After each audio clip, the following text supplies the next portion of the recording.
A biography of F. M. Dostoevsky by Ivan Mikhailovich Andreevsky. Fyodor Mikhailovich Dostoevsky was born on October 30th, 1821, in Moscow, in the family of a doctor at the Moscow Mariinsky Hospital for the Poor, Mikhail Andreevich Dostoevsky. The writer's paternal grandfather, Andrei Mikhailovich, was an archpriest in the city of Bratslav, Podolsk province. One of Father Andrei's sons, Lev Andreevich, the writer's uncle, was also a priest.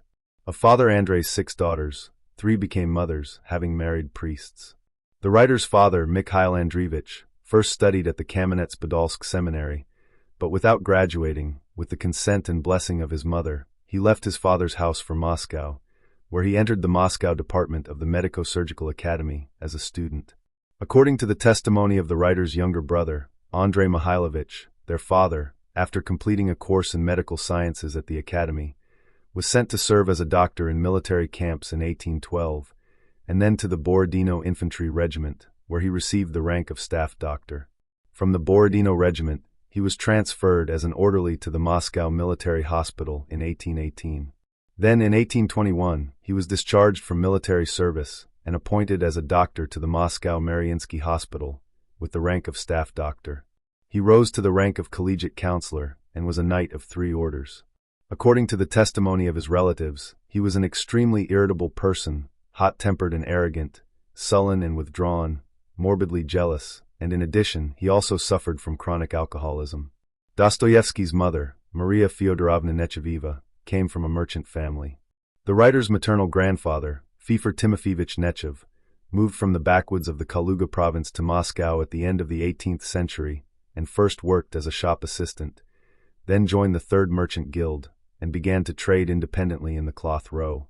Then he bought a house and married his eldest daughter to a representative of the Moscow commercial aristocracy, Alexander Kumanin. Fyodor Timofeyevich's youngest daughter, Maria Fyodorovna Nechavieva, a bright-hearted, cheerful, and religious girl, became the wife of Dostoevsky's staff doctor and the mother of the brilliant writer. She loved poetry, appreciated and loved Zhukovsky and Pushkin, read novels, was very musical, sang folk songs and romances to her own accompaniment on the guitar. Being a loving wife and mother, Maria Fyodorovna knew how to soften the harsh, sullen and hot-tempered character of her husband and was the first teacher of all her children. An old portrait of Maria Fyodorovna, depicting a modest young woman in a white dress, with an open neck, with silky curls falling along her cheeks, according to the correct and apt remark of the famous biographer of Dostoevsky L. Grossman, reminds us of the outfit and hairstyle of Tatyana Larina. From this it is permissible to assume that the writer's mother, who loved and appreciated Pushkin, considered Tatyana her ideal. If in Dostoevsky's father we can note the pathological character traits of epileptoid psychopathy, pathological jealousy, explosiveness, suspiciousness, cruelty, sullenness, stinginess, pedantry, occasional sentimentality, bouts of melancholy, a tendency to pathological intoxication, then in the writer's mother we must recognize the amazing mental health. Despite the presence of pulmonary tuberculosis, which often hysterizes such patients, and the extremely heavy cross of family life, the personal life of Dostoevsky's mother, Maria Fyodorovna, was full of dramatic content. Dostoevsky's father was hideously jealous, without any reason.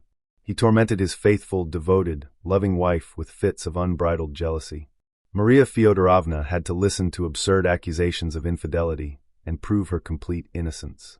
2 short excerpts from Maria Fyodorovna's letters to her husband will give a complete impression of her suffering. In a letter dated May 31, 1835, she writes, "I swear to you, my friend, by God himself, by heaven and earth, by my children and by all my happiness and my life, that I have never been and will never be a transgressor of the oath of my heart given to you, my friend, my only one, before the holy altar on the day of our marriage. I also swear that my present pregnancy is the 7th knot of our mutual love on my part, a love pure, sacred, immaculate and passionate, unchangeable from our very marriage. Farewell, my friend, I can no longer write and will not collect thoughts in my head. As for me, command me, not only peace, but also my life I sacrifice for you."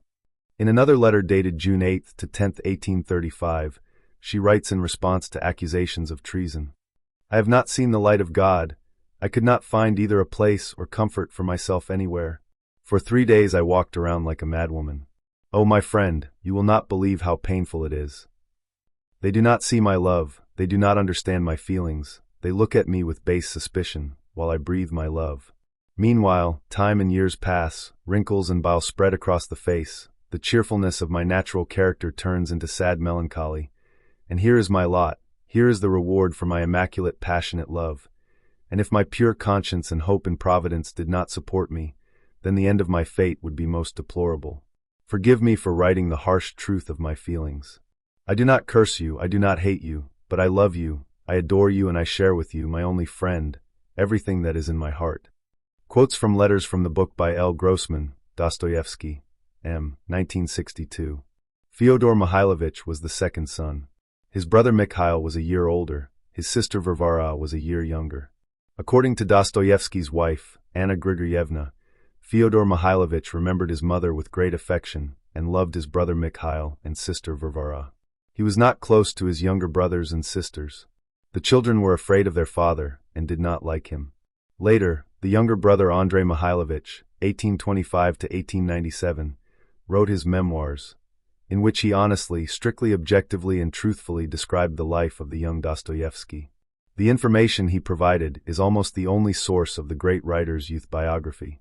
After the death of his wife, Maria Fyodorovna died of pulmonary tuberculosis in the year of Pushkin's death, in 1837, when Dostoevsky was 16 years old. His father retired, settled in his estate in Tula province, purchased in 1831, began to drink and, when drunk, to behave outrageously and violently, displaying the so-called pathological intoxication, characteristic of people with an epileptoid psychopathic character. In 1839, he was killed by peasants under unclear circumstances. Fyodor Mikhailovich inherited some psychopathic traits from his father: irascibility, suspiciousness, extremely heightened sensitivity, morbid touchiness, equally morbid jealousy, and a tendency to fits of melancholy. In childhood, he had phenomena similar to auditory hallucinations, see The Peasant Mary, in the writer's diary. Later, epileptiform seizures appeared. Dostoevsky's sensual passions, which awakened early and tormented him for a long time, were also inherited from his father. From his mother, he inherited religious talent, sensitivity, kindness, a high consciousness of moral duty, and the ability to repent of every offense. Judging by his mother's style, Dostoevsky also received the gift of artistic verbal creativity from her. The upbringing in the patriarchal Dostoevsky family was strict, demanding, severe, which was softened and spiritually enlightened by the influence of a kind mother. The father taught Latin to the eldest sons. During lessons, they had to stand. All the children received their primary education from their mother. They learned to read from the Holy Scriptures of the Old and New Testaments, with pictures. Then later, a deacon came to teach the law of God, who, thanks to his brilliant gift of speech, ability to adapt to the structure of the child's mind and deep religious feeling, had a huge influence on the Dostoevsky children, and forever left a reverent memory of himself as a good sower. In the Dostoevsky family, despite the harsh strictness of upbringing, corporal punishment was never used. One nanny told the children folk tales, Lukeria, and the other, Elena Frilovna, taught 3-year-old Fedya prayers to the Mother of God. On holidays, the children were often taken to church. In the evenings, family reading was arranged. Father often read aloud Karamzin's History of the Russian State. From lessons with Mother, who read the children the history of the Old and New Testaments, the Book of Job made a stunningly strong impression on him for life. In 1875, Dostoevsky wrote to his wife Anna Grigorievna, "I read the Book of Job, and it brings me into a painful delight. I stop reading and walk around the room for an hour, almost crying. This book, Anya, it's strange, is one of the first that struck me in life. I was almost a baby then." Even in his adolescence, Dostoevsky had to hear some of the novels that his parents read to him aloud in the evenings. Of these, the novels of Nightmares and Horrors by Anne Radcliffe, whose influence can be clearly found in the subsequent work of the brilliant writer, left a particularly strong impression. Almost every year the whole family went on a pilgrimage to the Trinity Lavra of St. Sergius. These trips made an indelible impression on the children. No less a strong impression on the morbidly sensitive and sensitively religious Fedya were the meetings in the hospital park with poor, sick, suffering people.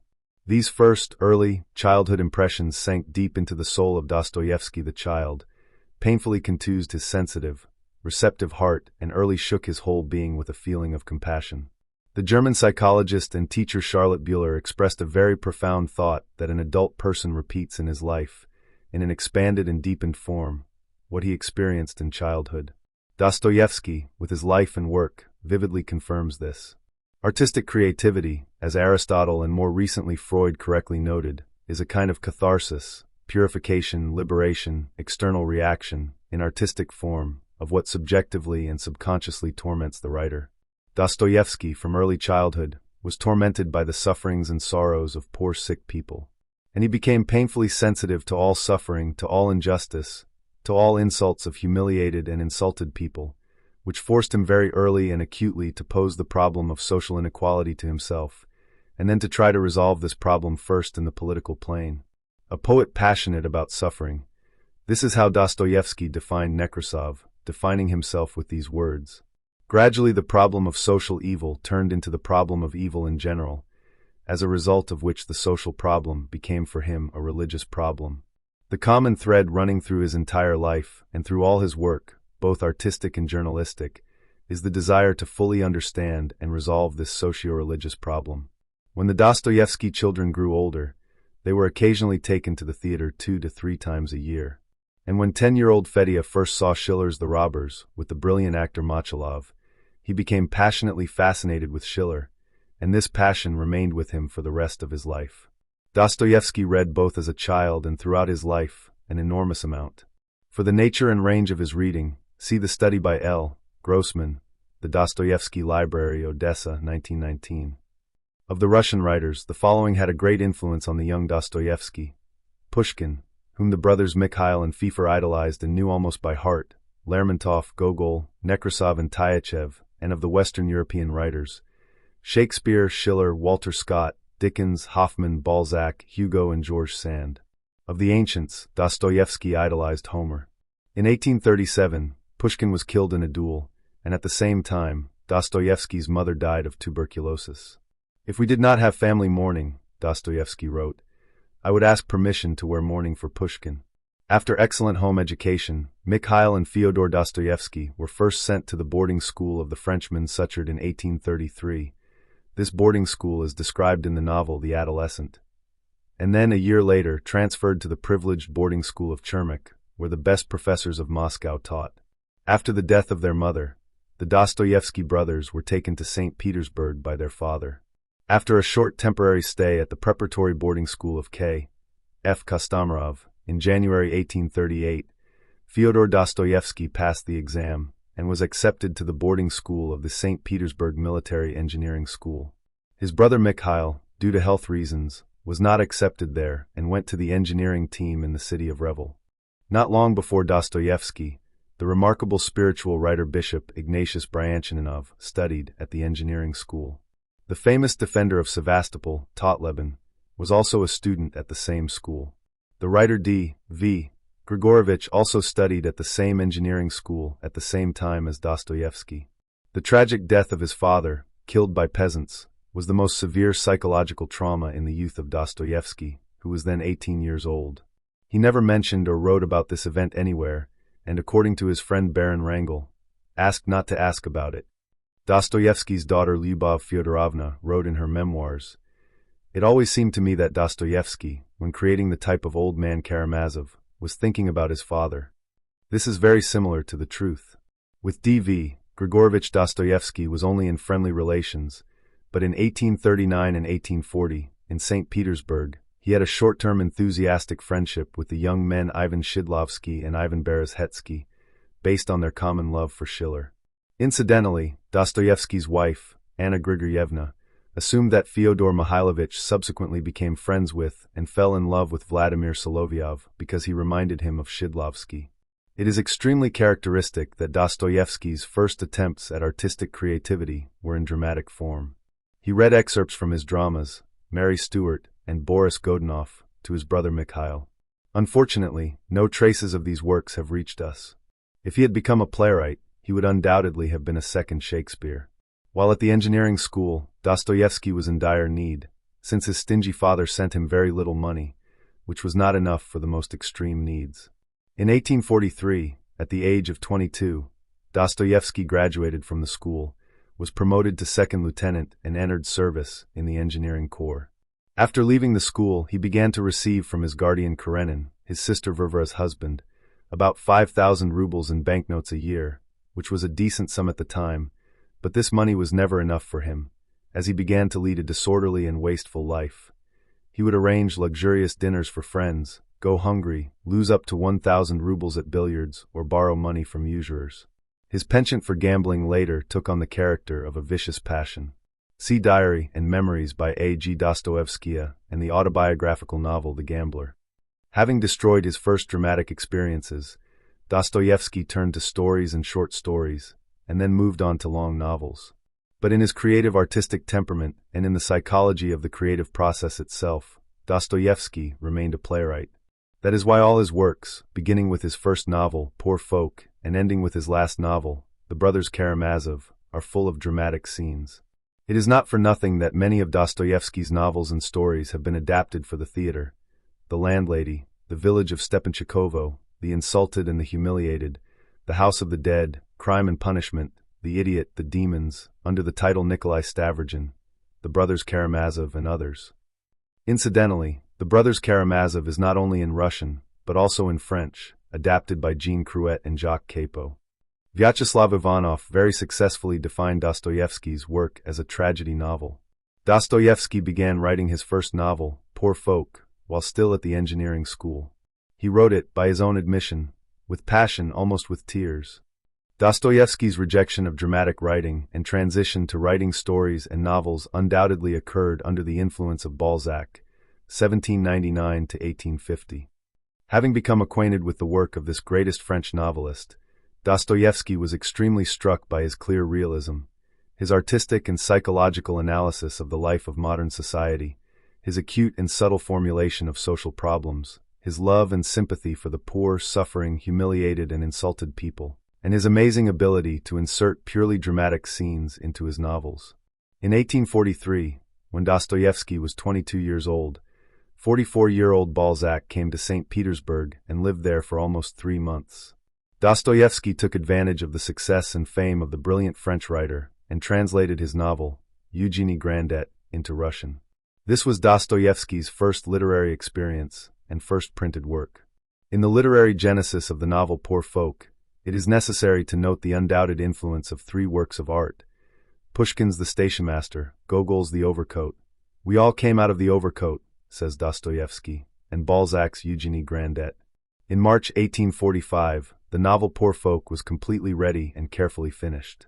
On January 15th, under the editorship of Nekrasov, the Petersburg collection was published, in which Dostoevsky's first novel was printed. The appearance of this novel was a huge event in the history of Russian literature. In the writer's diary for 1877, in the chapter Old Memories, Dostoevsky describes in detail the entire history of Poor Folk. Having given the manuscript of the novel, with the help of Grigorovich, to the editor of Sovremennik, Nekrasov, that same evening he went somewhere far away to one of his former comrades. I returned home, writes Dostoevsky, already at 4 o'clock into the white, bright as day Petersburg night.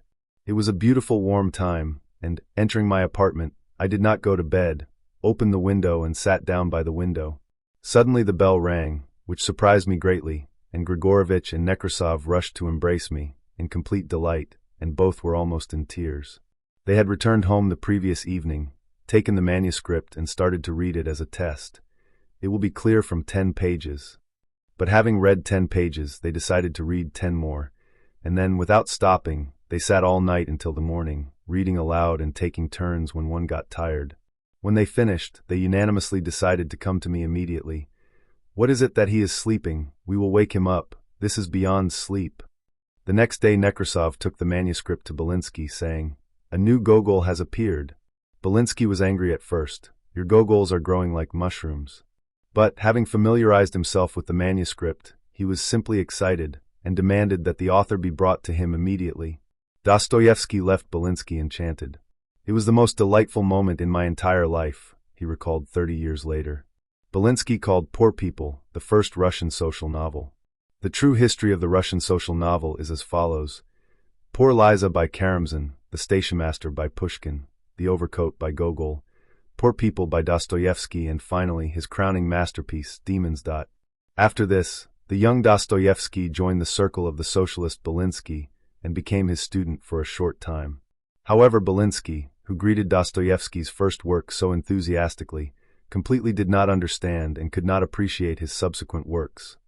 The Double, where an extremely rare state of split consciousness was amazingly accurately and truthfully, and at the same time subtly artistically depicted, and The Landlady, where the phenomena of hypnosis and suggestion were analyzed artistically and psychologically for the first time.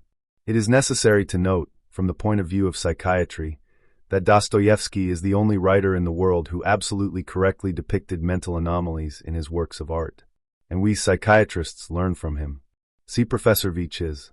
Dostoevsky as a psychopathologist, Academician V. M. Bekhterev.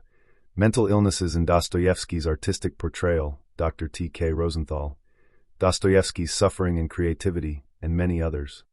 Dostoevsky did not stay in Belinsky's circle for long. The inevitable break soon followed, because Belinsky and Dostoevsky were ideological and psychological antipodes. In 1918, Nekrasov's previously unknown and unpublished prose story, The Stone Heart, was discovered and published, depicting the psychological atmosphere that reigned in Belinsky's circle. Dostoevsky is called Zolkiewski in the story. One cannot but agree with K. Mochalsky's conclusion.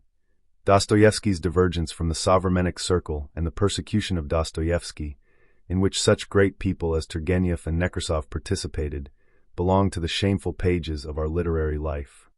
K. Mochalsky, Dostoevsky, Paris, 1947. In 1846, after a quarrel and break with Belinsky's circle, Dostoevsky became close to the Beketov brothers and the Maykov Literary Salon. His friendship with the poet Apollon Maykov lasted his entire life. This new society, in which lively conversations were held and literary news was discussed, was calmer than Belinsky's society. Here in the Maykov house, Dostoevsky could thoughtfully and thoroughly analyze and dissect the characters in the works of Gogol and Turgenev and compare them with the heroes of his stories. After writing a number of stories, Dostoevsky had an idea for a large novel. This novel was Natachka Nezvanova. It was grandiose in concept. Conceived back in 1846, it appeared in print only in 1849, in Notes of the Fatherland. The published excerpt, according to the author's concept, was only a prologue. Arrest and exile interrupted the work, and the novel remained unfinished forever. In 1846, Dostoevsky met Petrushevsky, and in 1847 joined his circle. According to one of the most sincere and enthusiastic Petrushevsky members, D. Aksharumov, this circle was an interesting kaleidoscope of diverse opinions on contemporary events. Therefore, it is completely impossible to talk about some kind of Petrushevsky conspiracy that required unanimity. But from the Petrushevsky circle, a more radical circle of Durov emerged, of which Dostoevsky was a member, or rather a visitor. Durov's circle was not at all so innocent. It was formed by more revolutionary-minded visitors to the Petrushevsky Fridays, dissatisfied with the moderation of the majority. This group stood for revolutionary tactics and set as its goal the liberation of the peasants at any cost, at least by means of an uprising. The Durov Circle was formed in the autumn of 1848. It included Durov, Speshnev, Pleshchaev, Palm, Golovinsky, Filipov, Mombely, Lvov, Grigoriev, and Dostoevsky. However, it is also hardly possible to assert the unanimity of all the members of this circle. The goals and means outlined and formulated by the most radical members could not be shared by the more moderate members. For, in the opinion of the former, the goal of the society was to prepare the people for an uprising. For this purpose, it was decided to establish a secret printing house. It was to be headed by a committee of 5 members. In order to preserve the secret, one of the paragraphs of the reception should include a threat of death for treason. The threat will further strengthen the secret, ensuring it. This is reminiscent of Nechaev's Catechism of a Revolutionary. In his 1873 Diary of a Writer, in the chapter, One of the Modern Falsities, Dostoevsky sincerely confessed, "I probably could never have become a Nechaev, i.e., the personification of the revolutionary demon, but I cannot guarantee that I could have become a Nekhavite. Perhaps I could have, in the days of my youth." A terrible confession. Such a fateful moment really did occur in Dostoevsky's life, when he left Belinsky's circle and ended up in the circle of first Petrushevsky, and then Durov. During Dostoevsky's stay in these circles, we know of two of his undoubted sins. 1. Reading Belinsky's letter to Gogol at a meeting on April 15, 1849, and 2. About which Palm testifies, when one day the argument came down to the question, well, what if it turned out to be impossible to free the peasants in any other way than through an uprising? Dostoevsky, with his usual impressionability, exclaimed, at least through an uprising. P. Semenov-Tyanshansky, while decisively denying Dostoevsky's revolutionary nature, nevertheless allowed for the possibility of passions in him.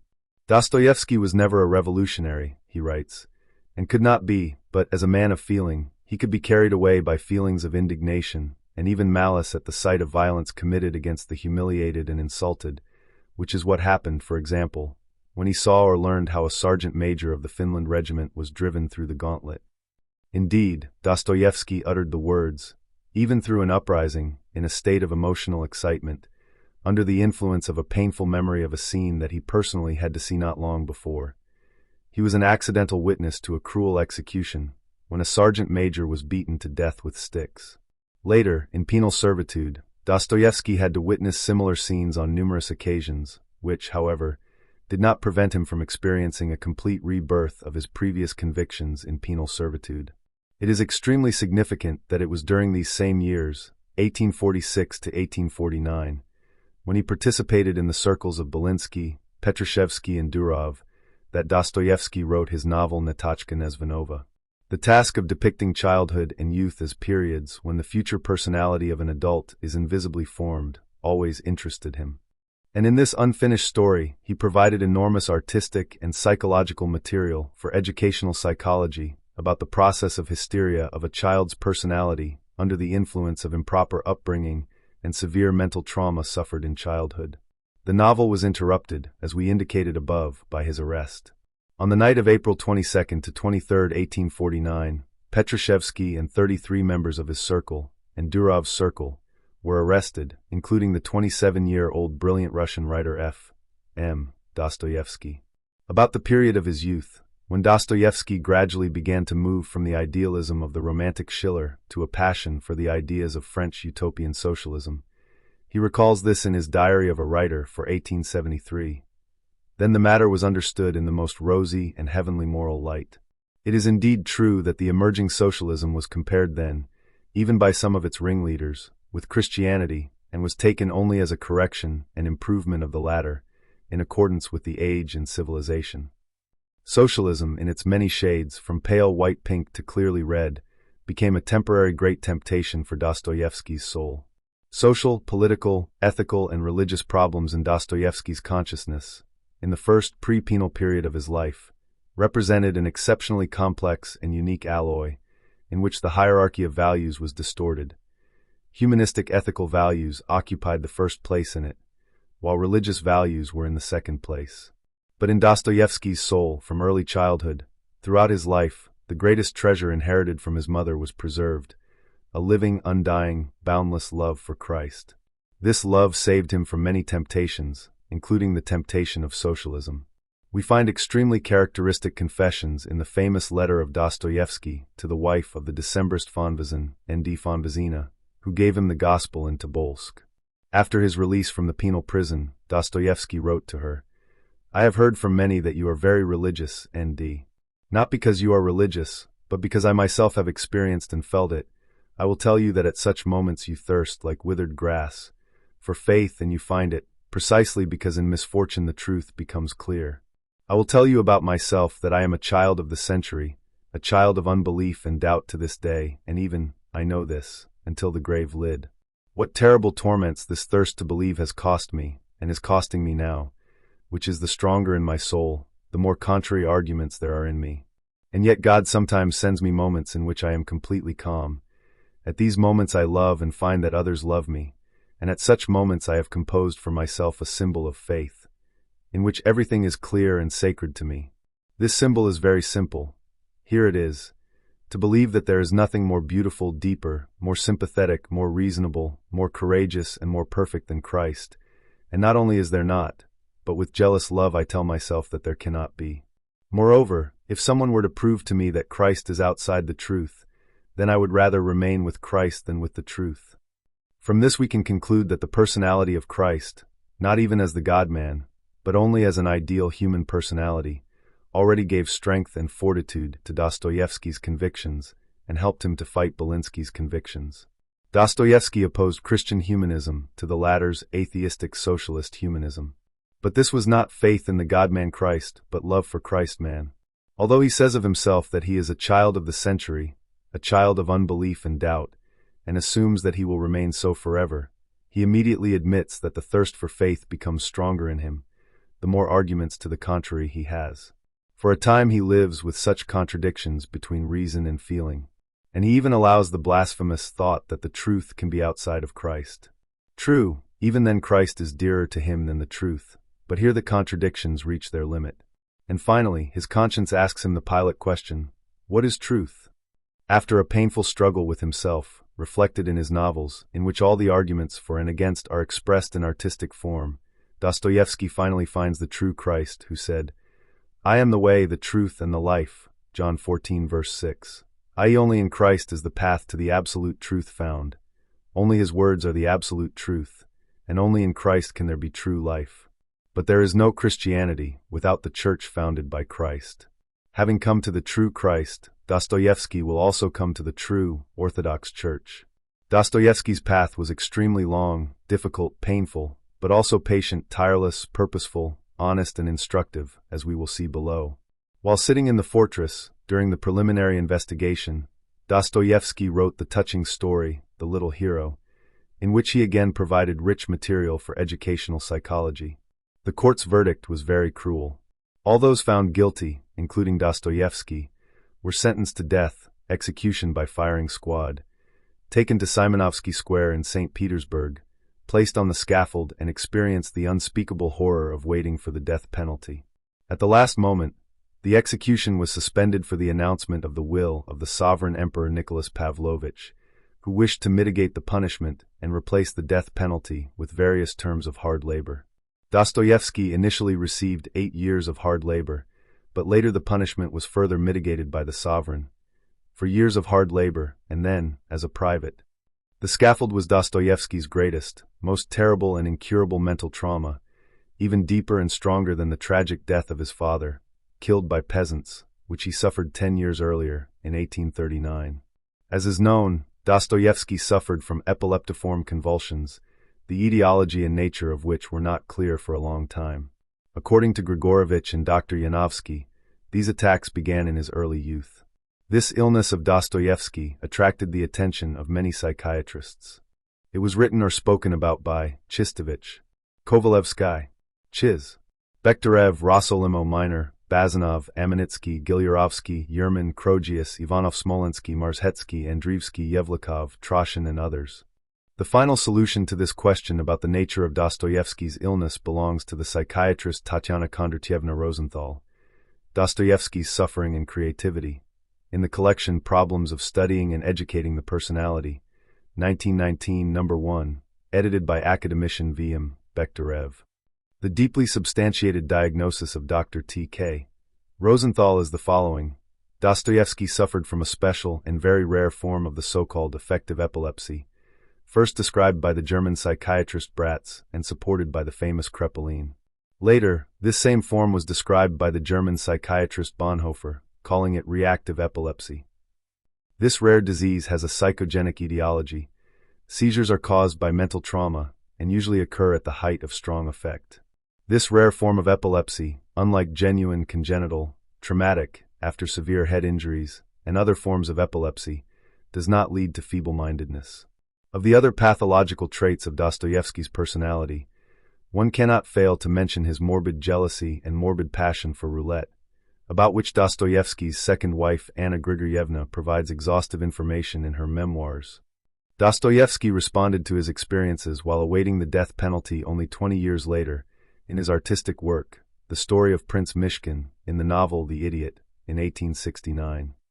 After the verdict and mock execution, Dostoevsky was shackled, which he wore without removing for 4 years of hard labor, and sent to Siberia, to the Omsk penal prison, where he arrived on January 23, 1850. On the way to the penal servitude in Tobolsk, he received a gift from the wife of the Decembrist N. Die von Vizina, the Gospel, which he kept with him during all his years of imprisonment and kept under his head. In the penal servitude, Dostoevsky endured extremely severe physical and even more excruciating moral suffering. But these God-sent torments not only did not crush or embitter him, but enlightened and hardened him spiritually. It was in the penal servitude, and thanks to the penal servitude, that the slow transformation of his convictions began and the foundations of a new, truly Christian worldview were formed. On February 15, 1854, Dostoevsky left the Omsk penal prison and went to Semipalatinsk as a private. On October 1, 1856, he was promoted to ensign. On February 6, 1857, in the city of Kuznetsk, he married his first wife Maria Dmitrievna Isieva, after the death of her first husband. Maria Dmitrievna was French by origin, with the last name Constant. Her father was the son of a French emigrant. She was extremely hysterical and suffered from tuberculosis. The marriage was unhappy. Having begun with Dostoevsky's frantic passion, it ended after 7 years of marriage only with excruciating pity. On February 20, 1857, the Dostoevskys settled in Semipalatinsk. Fyodor Mikhailovich began writing again. In 1858, he completed the story Uncle's Dream, where he described provincial customs in a comic spirit, and the story The Village of Stepanchikovo and Its Inhabitants, in which he depicted the hypocrite Foma Fomich Opuskin as a type of Russian Tartuffe and Colonel Rostanev as a type of idealistic Russian landowner. In Opuskin's instructions, one cannot help but see an obvious parody of Gogol's Correspondence with Friends, as Yuri Tinyanov convincingly showed in his special study, Gogol and Dostoevsky, Towards a Theory of Parody, Petrograd, 1921. The parody of Gogol, his teacher, is Dostoevsky's great sin. In this act one cannot help but see the residual poison poured into Dostoevsky's soul at the time, by Belinsky. In March 1859, Dostoevsky received permission to settle in Tver, and in December 1859, after a 10-year absence, he returned to St. Petersburg. Dostoevsky responded to his impressions of penal servitude in his remarkable Notes from the House of the Dead, 1860-62. At the same time as Notes, he was writing a large novel, The Insulted and the Humiliated, published in 1861. This ideological and psychological novel contains many autobiographical elements. One of the heroes of this novel, Ivan Petrovich, is Dostoevsky himself in the past, in the 1940s, or rather, it is Dostoevsky's parody of himself. But the main characters are different. They are Prince Volkovsky and his son Alyosha. Prince Volkovsky is a cynic, a debauchee, who, by his own admission, had no pangs of conscience in anything. Many of his features would later be repeated in the images of Svidrigailov and F. P. Karamazov. His son Alyosha is a kind heart, without intelligence or will. By the way, Dostoevsky introduces this hero into the circle of utopian idealists. One cannot help but see in this image a parody of the members of Petrushevsky's circle, which K. Mochalsky convincingly showed in his study, Dostoevsky, Paris, 1947. The names of the members of this circle, Levenka and Barenka, are taken from Griboidov's Woe from Wit, as A. Bain pointed out. K. Mochalsky quite rightly says that in the person of Alyosha, Dostoevsky punishes his innocent idealism of the 40s. After the experience of hard labor, it seems to him to be sheer frivolity, Klestikovism, and repetitivism.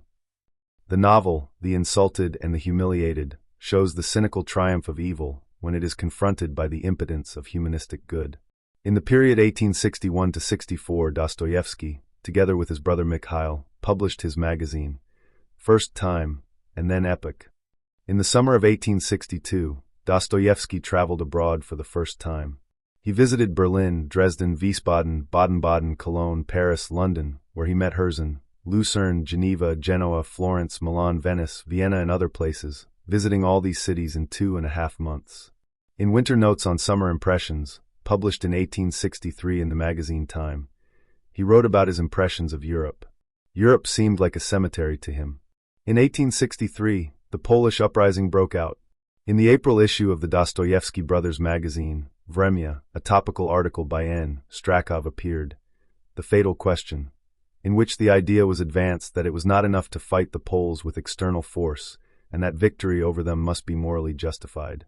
Although this article, weak and unclear, was patriotic, nevertheless, it was precisely for this article that the magazine Vremya was closed.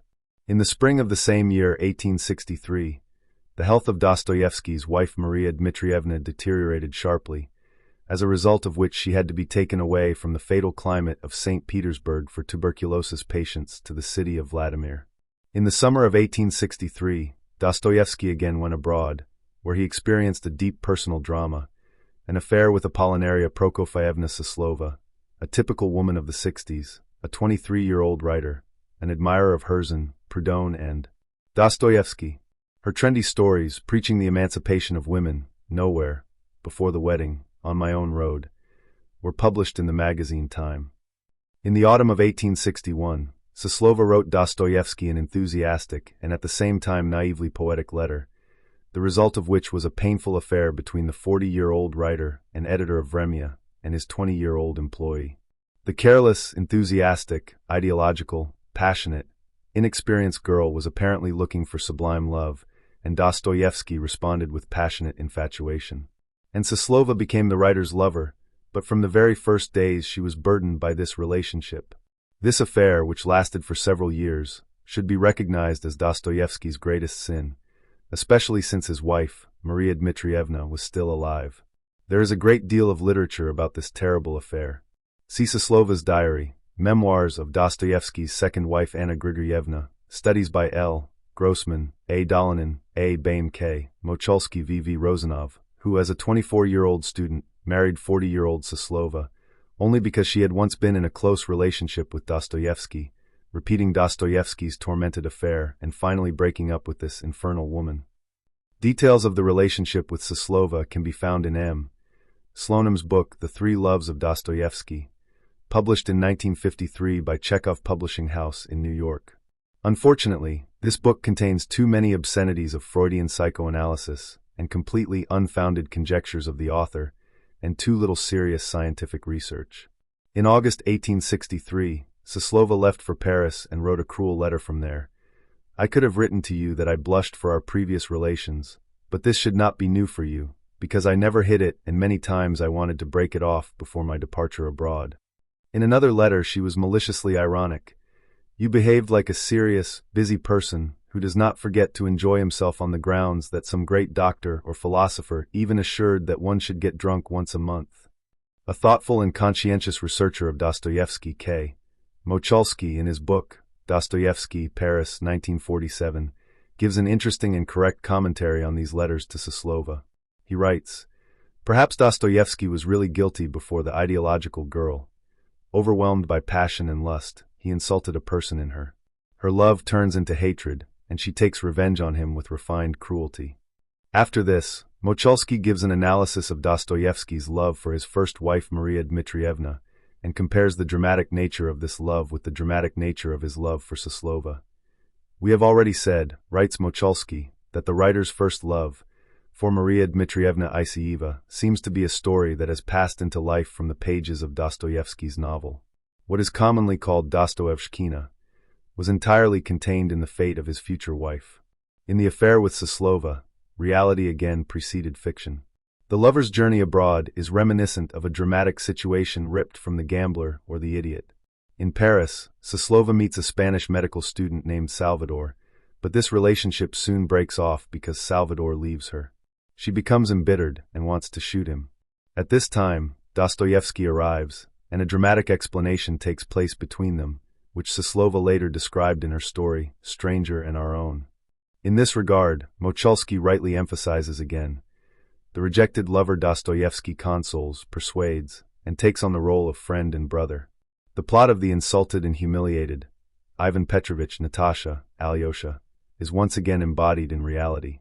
At the same time, on the way to Paris, in Wiesbaden, Dostoevsky becomes passionately interested in roulette. From this time on, Dostoevsky's long-term new passion for gambling begins, thanks to which he sometimes loses huge amounts of money, gets entangled in countless debts, pawns valuables, his own and others, often finding himself in a humiliating position, unable to pay for a hotel and food there. We have a detailed, down to the horrific details, description of this long, many-year uncontrollable passion in the memoirs of Dostoevsky's second wife, Anna Grigorievna, who, with her deeply spiritual, tender, sensitive, selfless love and amazing patience and endurance, miraculously cured her husband at last. Dostoevsky's novel, The Gambler, is undoubtedly autobiographical in nature. 1864 was a tragic year in Dostoevsky's life. On April 15th, his first wife Maria Dmitrievna died of consumption. In July, his beloved elder brother Mikhail died, followed by his close friend and contributor to the magazine, the critic Apollon Grigoriev. In May 1865, Dostoevsky's favorite brainchild, his magazine Epoka, which replaced the previously closed magazine Vremya, also ceased to exist. The last, February, issue of Epoka published a vicious satire on the public mood of the 1960s, Crocodile, in which leftist critics saw, not without reason, a parody of Chernyshevsky, although Dostoevsky categorically denied this. See a writer's diary. In the same tragic year of 1864, the famous Notes from the Underground were published, which are a sharp response to Chernyshevsky's novel What Is to Be Done, the socialist earthly paradise, the enormous crystal house that the heroine of the novel What Is to Be Done dreams of. Dostoevsky brands with images of a chicken coop and an anthill. If the earthly paradise of socialism is bought at the price of slavery and turning people into domestic animals, then Dostoevsky, through the mouth of the underground man, indignantly rejects and curses such well-being. The transformation of Dostoevsky's political convictions was not instantaneous. On the contrary, it was a very long process, closely connected with his religious and moral transformation. Before penal servitude, Dostoevsky's religion was, as we have already indicated above, humanism. And even Christ, whom he loved from childhood, Dostoevsky in his youth considered the greatest humanist. "We are never so harsh towards anything as towards our abandoned delusions," said Goethe. Dostoevsky fully confirmed this. No one spoke of socialism with such anger and indignation as the former socialist Dostoevsky. But having seen the light, he did not immediately understand that socialism is Satanism. Gradually realizing this, he began to fight socialism and its subtle, poisonous, sometimes invisible roots, first of all in his soul, in the nooks and crannies of his mind and his heart. The social problem that tormented Dostoevsky all his life began to be outlined for resolution, on the basis of a gradually created, absolutely correct and clear hierarchy of values. The highest value is religion, then morality based on religion, then come other values, which must be based on religious moral principles. And the social problem must be resolved exclusively in the light of religious, specifically Christian morality.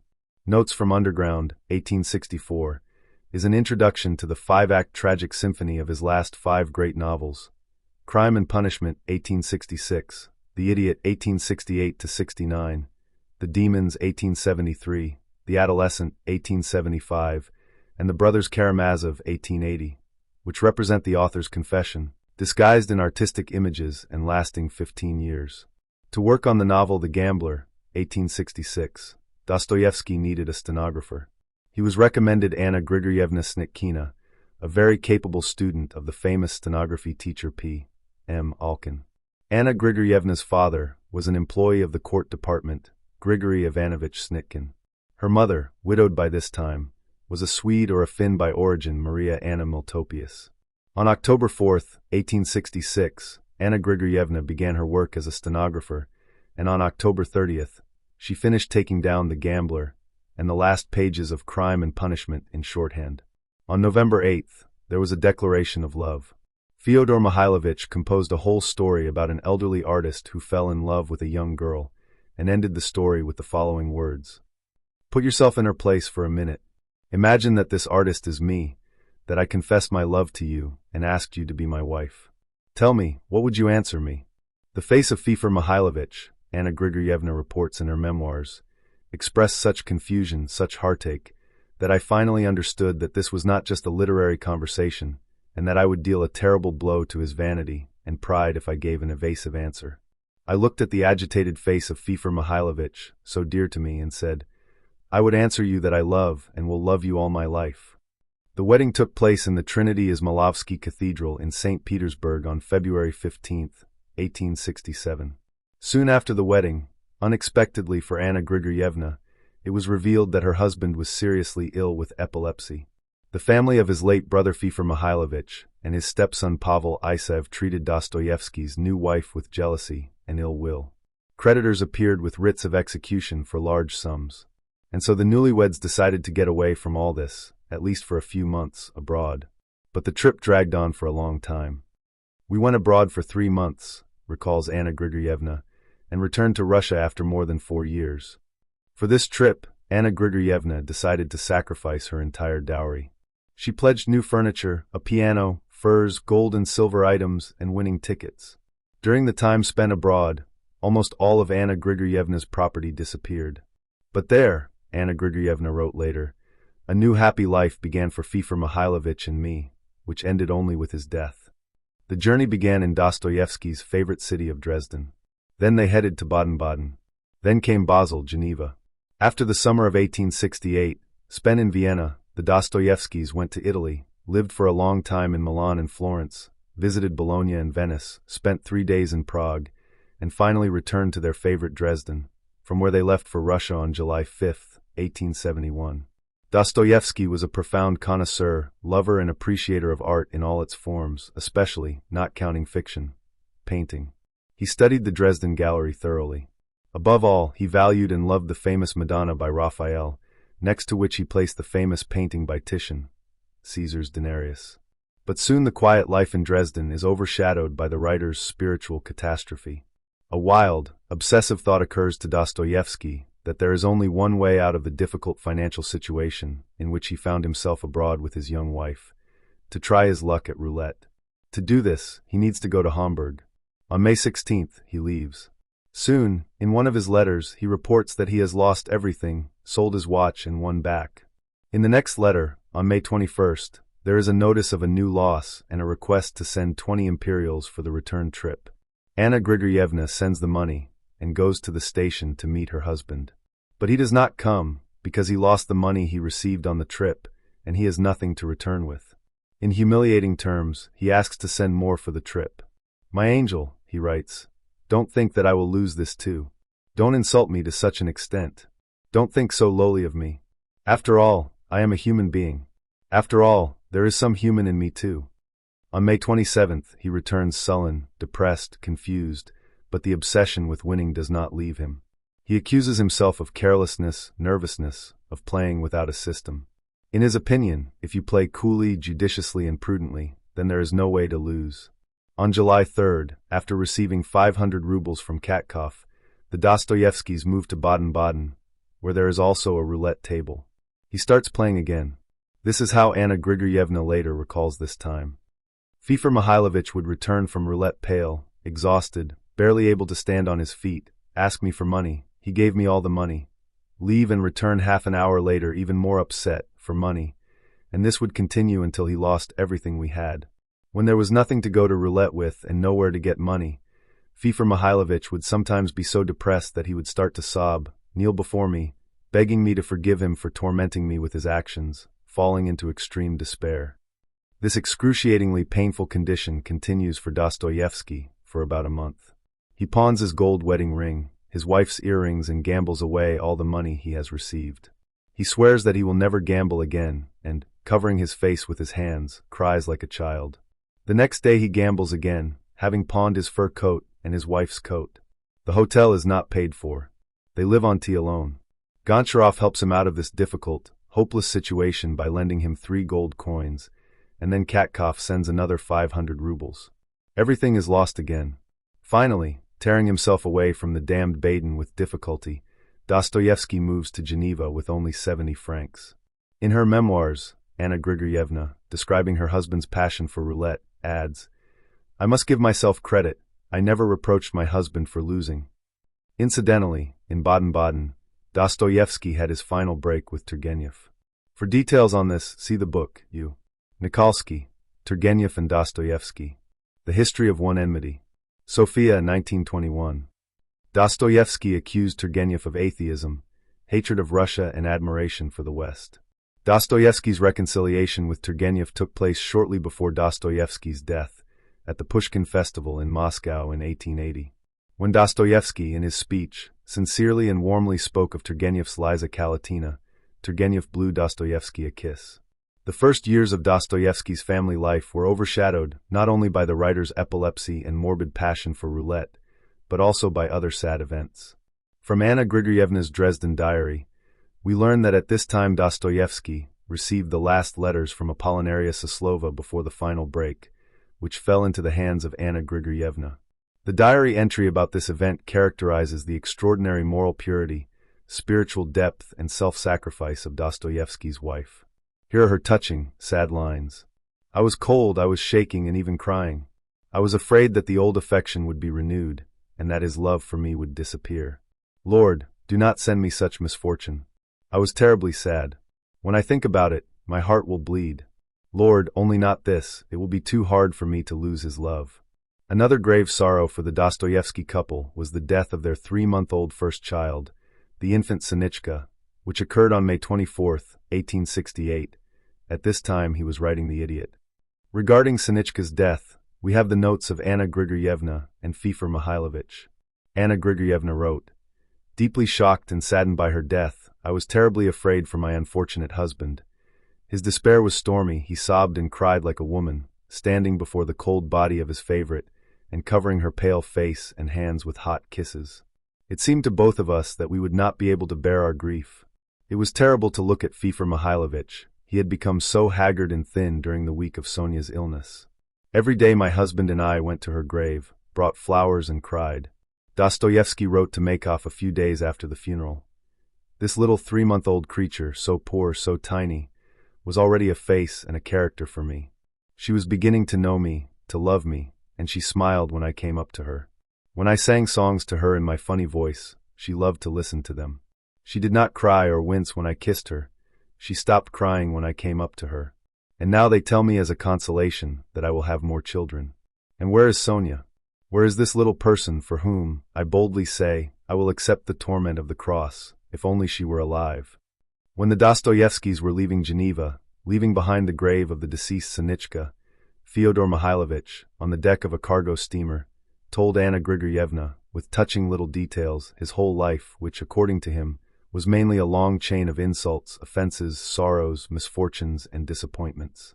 Remembering, Anna Grigorievna writes about this, "He told me about his sad, lonely youth after the death of his dearly beloved mother, recalled the ridicule of his comrades in the literary field, who at first recognized his talent, and then cruelly offended him. He recalled the penal servitude, and how much he suffered during the 4 years he spent there. He spoke of his dreams of finding in his marriage with Maria Dmitrievna the much-desired family happiness, which, alas, did not come true. He had no children from Maria Dmitrievna, and her strange, suspicious, and morbidly fantastic character was the reason that he was unhappy with her. And now, when this great and only human happiness of having a child of one's own visited him, and he had the opportunity to recognize and appreciate this happiness, evil fate did not spare him and took away from him such a dear creature." While living in Geneva, Dostoevsky visited the International Peace Congress, held there, and heard Bakunin's speech. For the first time in his life, he saw the greatest ideologists of socialism and world revolution. He was struck by the wretchedness of their thoughts. In front of a crowd of 5,000, they openly preached the need to exterminate the Christian faith, destroy large states and private property, so that everything would be common by order. And the main thing is fire and sword, and after everything is destroyed, then, in their opinion, there will be peace. See letter from S. A. Ivanova. The International Peace Congress gave Dostoevsky much material for the future novel Demons. Bakunin in the novel turned into Stavrogin. Now let us turn to an analysis of Dostoevsky's 5 great novels. The first great novel that brought Dostoevsky to the arena of world literature was the novel Crime and Punishment. Let us first note some of the main features of the psychology of Dostoevsky's work. Passionate songs and unspoken words. This is how Dostoevsky described the last dying poems of Nekrasov, whom he highly valued, considering him the 3rd great poet of Russia after Pushkin and Lermontov. Passion and understatement, despite the abundance of words, were the main features of Dostoevsky's work. An artist thinks in images, Belinsky said. Dostoevsky was first and foremost an artist of words and thought primarily in images, and even in whole scenes. In psychiatry, there is a term mantism, which means a rare phenomenon of an unusual influx of thoughts. This phenomenon should not be confused with the phenomena of the so-called flight of ideas, characteristic of the manic state of manic depressive psychosis. Mantism is characterized not by the rapidity of the change of thoughts, but by the simultaneous appearance of many thoughts. Dostoevsky often had such influxes of thought images. They crowded in his consciousness, demanded embodiment in words, which was very burdensome for him. Dostoevsky lived in this world of images, as in the world of living people. He mentally talked with them, argued, worried, sometimes reaching such states that the famous Russian psychiatrist Kandinsky, who himself suffered from this, called pseudo-hallucinations. Dostoevsky could write a chapter from the novel The Brothers Karamazov, The Devil, The Nightmare of Ivan Fyodorovich, only because he himself was accessible to such states. It is very difficult to understand, decipher completely and translate Dostoevsky's thoughts images into the language of precise philosophical and religious philosophical concepts. Leo Tolstoy and Friedrich Nietzsche considered Crime and Punishment to be the greatest novel in the world. But Nietzsche highly valued only the first part of the novel, the rebellion in Raskolnikov's crime, while Tolstoy, on the contrary, especially highly valued the second part, the punishment and the rebirth of Raskolnikov. Dostoevsky began writing his novel Crime and Punishment in the autumn of 1865, first abroad and then in St. Petersburg, under extremely difficult spiritual and material conditions. In September of that year, he wrote to the publisher of the Russian Herald, M. N. Katkov, "Can I hope to publish my story in your magazine, Russian Messenger? This is a psychological account of one crime. A young man expelled from the university, a bourgeois by birth, and living in extreme poverty, through frivolity, through instability in concepts, having succumbed to some strange, unfinished ideas that are in the air, decided to get out of his miserable situation at once. He decided to kill an old woman, a titular counselor who lent money on interest, in order to make his mother, who lived in the district, happy, to free his sister, who lived as a companion to some landowners, from the voluptuous claims of the head of this landowner's family, claims that threatened her with destruction, to finish his course, go abroad, and then all his life be honest, firm, steadfast in the fulfillment of his humane duty to humanity, which, of course, will atone for the crime, if one can call this act against an old woman, deaf, evil and sick, who herself does not know why she lives in this world, and who in a month, perhaps, would die of her own accord, a crime. He succeeds in his enterprise completely by chance, both quickly and successfully. He spends almost a month after that until the final catastrophe. There are no suspicions against him, and there can be none. It is here that the entire psychological process of the crime unfolds. Unresolved questions arise before the murderer, unsuspected and unexpected feelings torment his heart. God's truth, the earthly law, takes its toll, and he ends up being forced to denounce himself. Forced, so that although he will die in hard labor, he will again join people. The feeling of isolation and disunity with humanity, which he felt immediately after committing the crime, tormented him. The law of truth and human nature took their toll. The criminal himself decides to accept torture in order to atone for his deed. By the unfinished ideas that Dostoevsky mentions at the beginning of the letter, he obviously meant the then fashionable theory of the so-called utilitarian morality, which derives all human behavior from the principle of reasonable benefit. After all, according to Raskolnikov, the old woman pawnbroker is of no use to anyone and good for nothing. One cannot help but see in these words an attack on Chernyshevsky and his students, the heralds of utilitarian morality, reasonable benefit, the theory of rational egoism. Having committed a reasonably useful crime, Raskolnikov, after all, intends then to be honest, firm, and steadfast in the fulfillment of his humane duty to humanity for the rest of his life. 3 rough notebooks with materials on crime and punishment have come down to us, Central Archives. From the archive of F. M. Dostoevsky. Crime and Punishment. Unpublished materials. Prepared for publication by I. N. Glavenko, Moscow, Leningrad, 1931. These rough materials are extremely interesting and give a vivid idea of the nature of the psychology of Dostoevsky's work, the process of working on crime and punishment.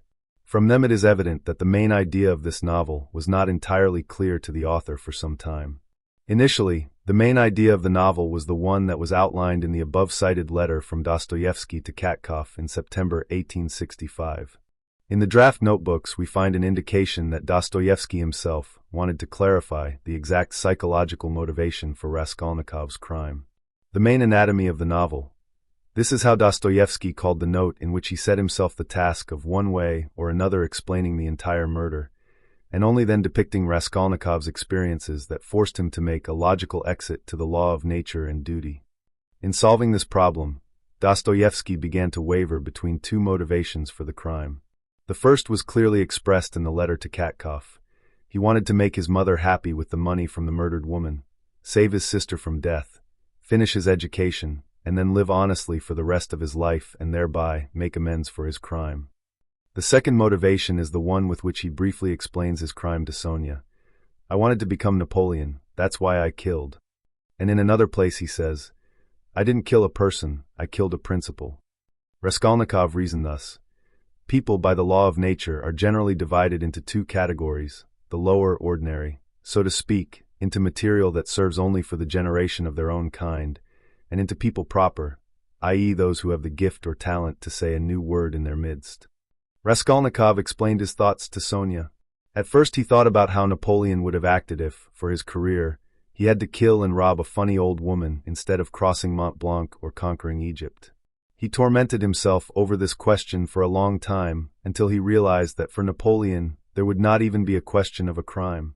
In the end, Dostoevsky combined both motivations for the crime in one complex personality of Raskolnikov. In order to refute Raskolnikov's theory, Dostoevsky subjects him to painful mental anguish, thereby proving that crime contains punishment within itself. But these sufferings are not ordinary pangs of conscience. These are the intellectual sufferings of a rationalist who has made a mistake in his calculations. This is a malicious annoyance with himself for the fact that with his crime he has proved the opposite of what he wanted to prove. He does not belong to the chosen ones, the strong, the having power to dare and commit crimes. He himself is simply a trembling creature. Raskolnikov's punishment after committing the crime is not only the awareness that he does not belong to the special category of people, but also a state of moral loneliness, ethical solipsism, complete alienation from all people, from the whole world. He experienced this especially acutely when meeting his mother and sister. In his rough notebooks we find the following mental cry. Now I am alone all my life.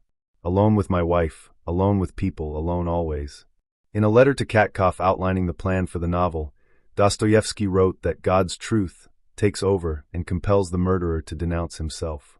But in the novel, Raskolnikov, while denounces himself, does not yet know this God's truth, and comes to it only in hard labor, under the influence of Sonia, who truly becomes the servant of his guardian angel, and miraculously saves Raskolnikov from spiritual death. Raskolnikov's novel with Sonia Marmeladova is an absolutely exceptional, brilliant, unique in all world literature clash of two remarkable personalities, two kindred antipodes, two amazing characters, two deeply lonely souls who have transgressed moral norms, a murderer obsessed with an abstract idea, and a harlot against their will, who, by the great inscrutable mercy of the Lord, through great personal suffering and the deepest compassion for each other, finally came to a simple and clear, like a pure blue sky, God's truth, which is contained in the great sacrament of love, for God is love. Sonia's pure, kind, feminine heart warmed Raskolnikov's cold heart. To all his abstract intellectual reasoning, Sonia responded with words that came from the depths of her religious feeling. Let us give just one example of such a dialogue between Raskolnikov's mind and Sonia's heart. An example is in Dostoevsky's rough notebooks. Well, so then, he says to her, if suddenly all this were now given up to your decision, should this one or that one live in this world, that is, should Luzin live and commit abominations, or should Ekaterina Ivanovna die? Raskolnikov had already asked himself a similar question, who should die? He, his sister Dunya and his mother, or the old moneylender woman, and he answered it, the old woman should die. But Sonia answers differently, but I cannot know God's providence, and who made me the judge here, who should live and who should not live? A remarkable, strictly orthodox answer. This answer is not only a defense of her conviction, but also a profound and crushing criticism and condemnation of the principled murderer, because by refusing to judge, she morally condemns the one who dares to judge God's providence. But the whole situation is complicated by the fact that Sonia also had a difficult question in her life. Who should suffer? Should her whole family die of hunger and poverty, or should she herself fall and take the path of prostitution? Raskolnikov killed the pawnbroker, and Sonia sacrificed herself. You can be great in humility, Sonia told Raskolnikov. Raskolnikov and Sonia fell in love with each other, and healed their lonely souls with this love. The two personalities complemented each other in a touching harmony of true human happiness. Sonia's great feminine happiness was that she saved her beloved from spiritual death, and Raskolnikov's equally great masculine happiness was that he loved such a bright, pure, holy feminine soul and was loved by her.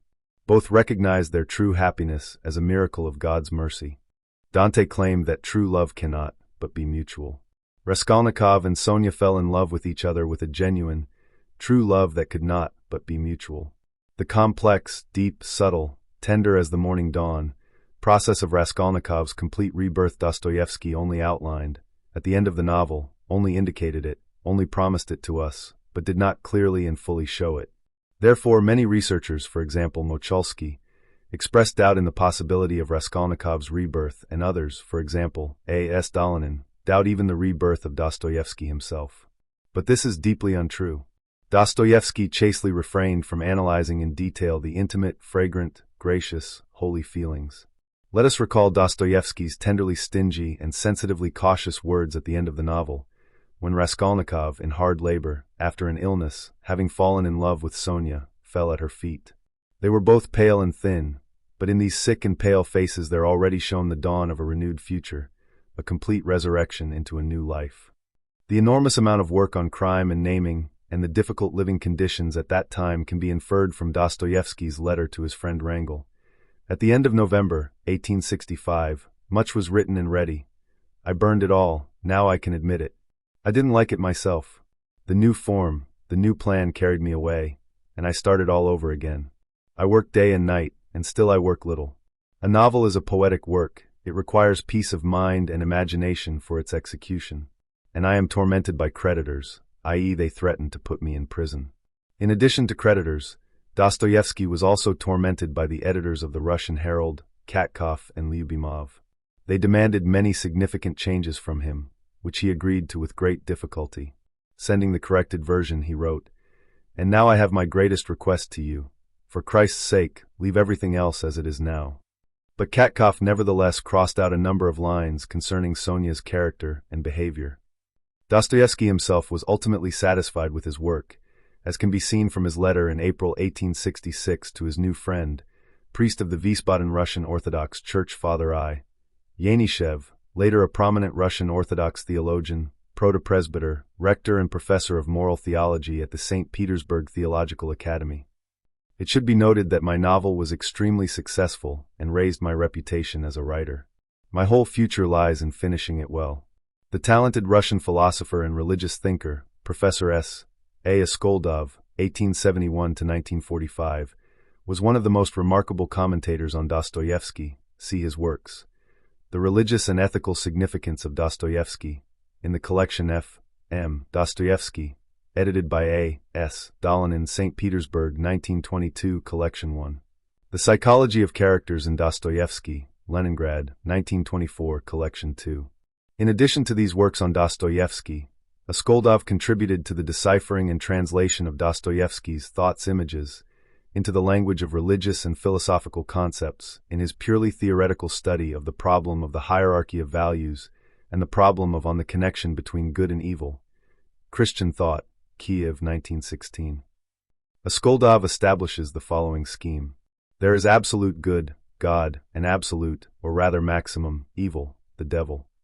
Then we should distinguish between primary good, religious good, fed from the source of absolute good, and primary evil, religious evil, inspired by the devil and fed from the source of maximum evil. In addition, we should distinguish between secondary, minor, purely humanistic good and secondary, minor, purely humanistic evil.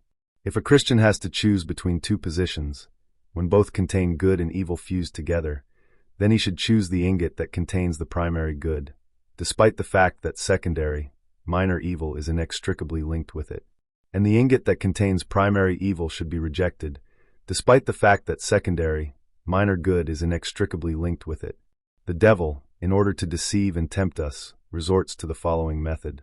In the first ingot, where there is primary paramount good, connected, united, merged with secondary evil, the devil tries in every way to hide from us, veil the primary good, distract our attention from it, and on the contrary, emphasizes the secondary evil merged with it, is indignant at it, and calls for a fight against it, for which he suggests rejecting the entire ingot, so as not to admit the primary good under any circumstances. In the second case, where there is primary evil in the ingot, connected with secondary good, the devil first of all veils the primary evil, hides it, distracts our attention from it, and on the contrary, emphasizes the secondary, purely humanistic good merged with it, advertises it, admires it, preaches it, puts it on display, and suggests accepting precisely this ingot, i.e. the one in which the primary evil is hidden under the mask of secondary good. And just as a fish, grabbing a worm, gets caught on a hook, so many fall for this temptation and destroy the primary religious good only because a secondary evil has stuck to it, and instead of the rejected primary good, they accept the primary evil, merged with secondary, purely humanistic good only. Raskolnikov, in Dostoevsky's novel, reasoned like this: by killing a pawnbroker, a harmful, useless old woman who herself was soon to die, he would do a lot of good with her money, help his mother, sister, be able to finish his education himself, etc. Of course, according to his reasoning, murder is a crime, i.e. evil, but a small, insignificant evil compared to the good he was going to do. Raskolnikov's fatal mistake was that he considered the primary evil, violation of God's commandment, "Thou shalt not kill," to be secondary evil, and the secondary good, helping his mother, sister, and himself, to be primary good. The truth was that murder was primary evil, and the good bought at the price of this murder was secondary good. The social motives of Raskolnikov's crime allow us to consider this crime as a kind of symbol of the Russian October Revolution, whose prophet was Dostoevsky. The state system of Tsarist Russia represented a combination of primary good and secondary, minor evil. And the revolution carried on its banners a secondary good, the promise of supposedly beneficial socio-political reforms, and an undoubted primary evil, the destruction of religion and the church as the basis of the Russian state. Dostoevsky responded to his tormented affair with Apollinaria Soslova and his passionate infatuation with roulette in his undoubtedly autobiographical novel, The Gambler. The heroine of the novel, Paulina, Apollinaria Soslova's name is retained, is the inspiration for other fatal women in his novels: Nastasia Filipovna and Aglaya from The Idiot, Katerina Ivanovna and Grushenka from The Brothers Karamazov. In a letter to Makhov dated January 12, 1868, Dostoevsky, among other things, writes, "Many ruminations of artistic thoughts always flash and make themselves felt in my head and soul. But they only flash, and a complete embodiment is needed, which always happens unexpectedly and suddenly, but one cannot calculate when exactly it will happen. And then, having already received a complete image in the heart, one can begin artistic execution. Here one can even calculate without error. This is a very characteristic admission by the writer about the psychology of his work. The drafts confirm this process. The idea of a work is born immediately in a multitude of plans, the phenomenon of manticism, an influx of thoughts images, which crowd and fight among themselves, until, in a moment of special inspiration, a complete image in the heart is obtained. From the draft notebooks of the novel The Idiot, it is clear that the image of the idiot was at first completely different from the final one, which is recorded in the canonical last text. Among the images of the original concept, when these images crowded and fought among themselves, we find the most incredible psychological types of the idiot. Now he is a proud person, Raskolnikov's spiritual brother, now a type related to Arkady Dolgorukov, now he approaches the type of Rogozin, now he approaches the hero of the story, the meek one. Now he is the villain Iago, Shakespearean. Now the type of villain who ends divinely, etc. Similar metamorphoses are represented by other characters in the novel The Idiot. Finally, the final image is found, the complete embodiment, which, according to Dostoevsky, always happens by accident. Such is an absolutely exceptional phenomenon in the psychology of Dostoevsky's work. This complex phenomenon was most clearly manifested in the process of the image of the idiot, Prince Mishkin. In the above-mentioned letter of Dostoevsky to Makhov, dated January 12, 1868, there are extremely valuable lines, sincerely and in detail revealing the great secrets of creativity, perhaps one of the most brilliant writers in the world, with whom only Shakespeare and Pushkin can be compared. We will cite extensive quotes from this letter to Makhov. I began to torment myself with the idea of a new novel. I thought from the 4th to the 18th of December, new style, inclusive. On average, I think, I came out with at least 6 plans daily. Finally, on the 18th of December, I sat down to write a new novel, on the 5th of January, new style. I sent to the editor 5 chapters of the first part, about 5 sheets, with a certificate that on the 10th of January, new style, I would send the remaining 2 chapters of the first part. Yesterday, on the 11th, I sent these 2 chapters and thus sent the entire first part, 6 or 6.5 printed sheets. In essence, I myself do not know at all what it was that I sent. But as far as I can tell, the thing is not very presentable and by no means spectacular. One thought has tormented me for a long time, but I was afraid to make a novel out of it, because the thought is too difficult, and I am not prepared for it, although the thought is quite tempting, and I love it. This idea is to depict a completely beautiful person. In my opinion, there can be nothing more difficult than this, especially in our time. This idea had flashed before in some artistic image, but only in some, and it had to be complete. Only a desperate situation forced me to take this unborn thought. I took a risk, as if on a roulette wheel. Maybe it will develop under the pen. It is extremely noteworthy that this letter was written after the author had already sent the entire first part of the novel to the editor. The image of Prince Myshkin was still unclear to him, and its further development was unknown. The final, integral image of the main character was to develop only in the process of writing the novel. The world of Dostoevsky's finished, complete artistic images lives as if its own life. This is the most characteristic feature of the psychology of his work. The day after his letter to Makov, Dostoevsky wrote a letter to his beloved niece A. Ivanova, January 13, 1868. The main idea of the novel is to depict a positively beautiful person. There is nothing more difficult in the world, and especially now. All writers, not only ours but even all European ones, who have undertaken to depict the positively beautiful, have always given up. Because this task is immeasurable.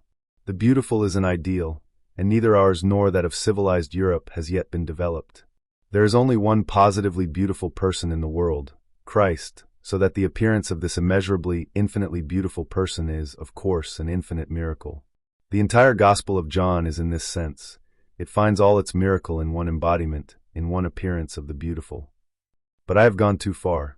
I will only mention that of the beautiful persons in Christian literature, the most complete is Don Quixote. But it is beautiful only because at the same time it is funny. Dickens's Pickwick, an infinitely weaker idea than Don Quixote, but still enormous, is also funny, and that is the only thing that is so captivating. Compassion appears for the ridiculed and unworthy beauty, and consequently, sympathy appears in the readers.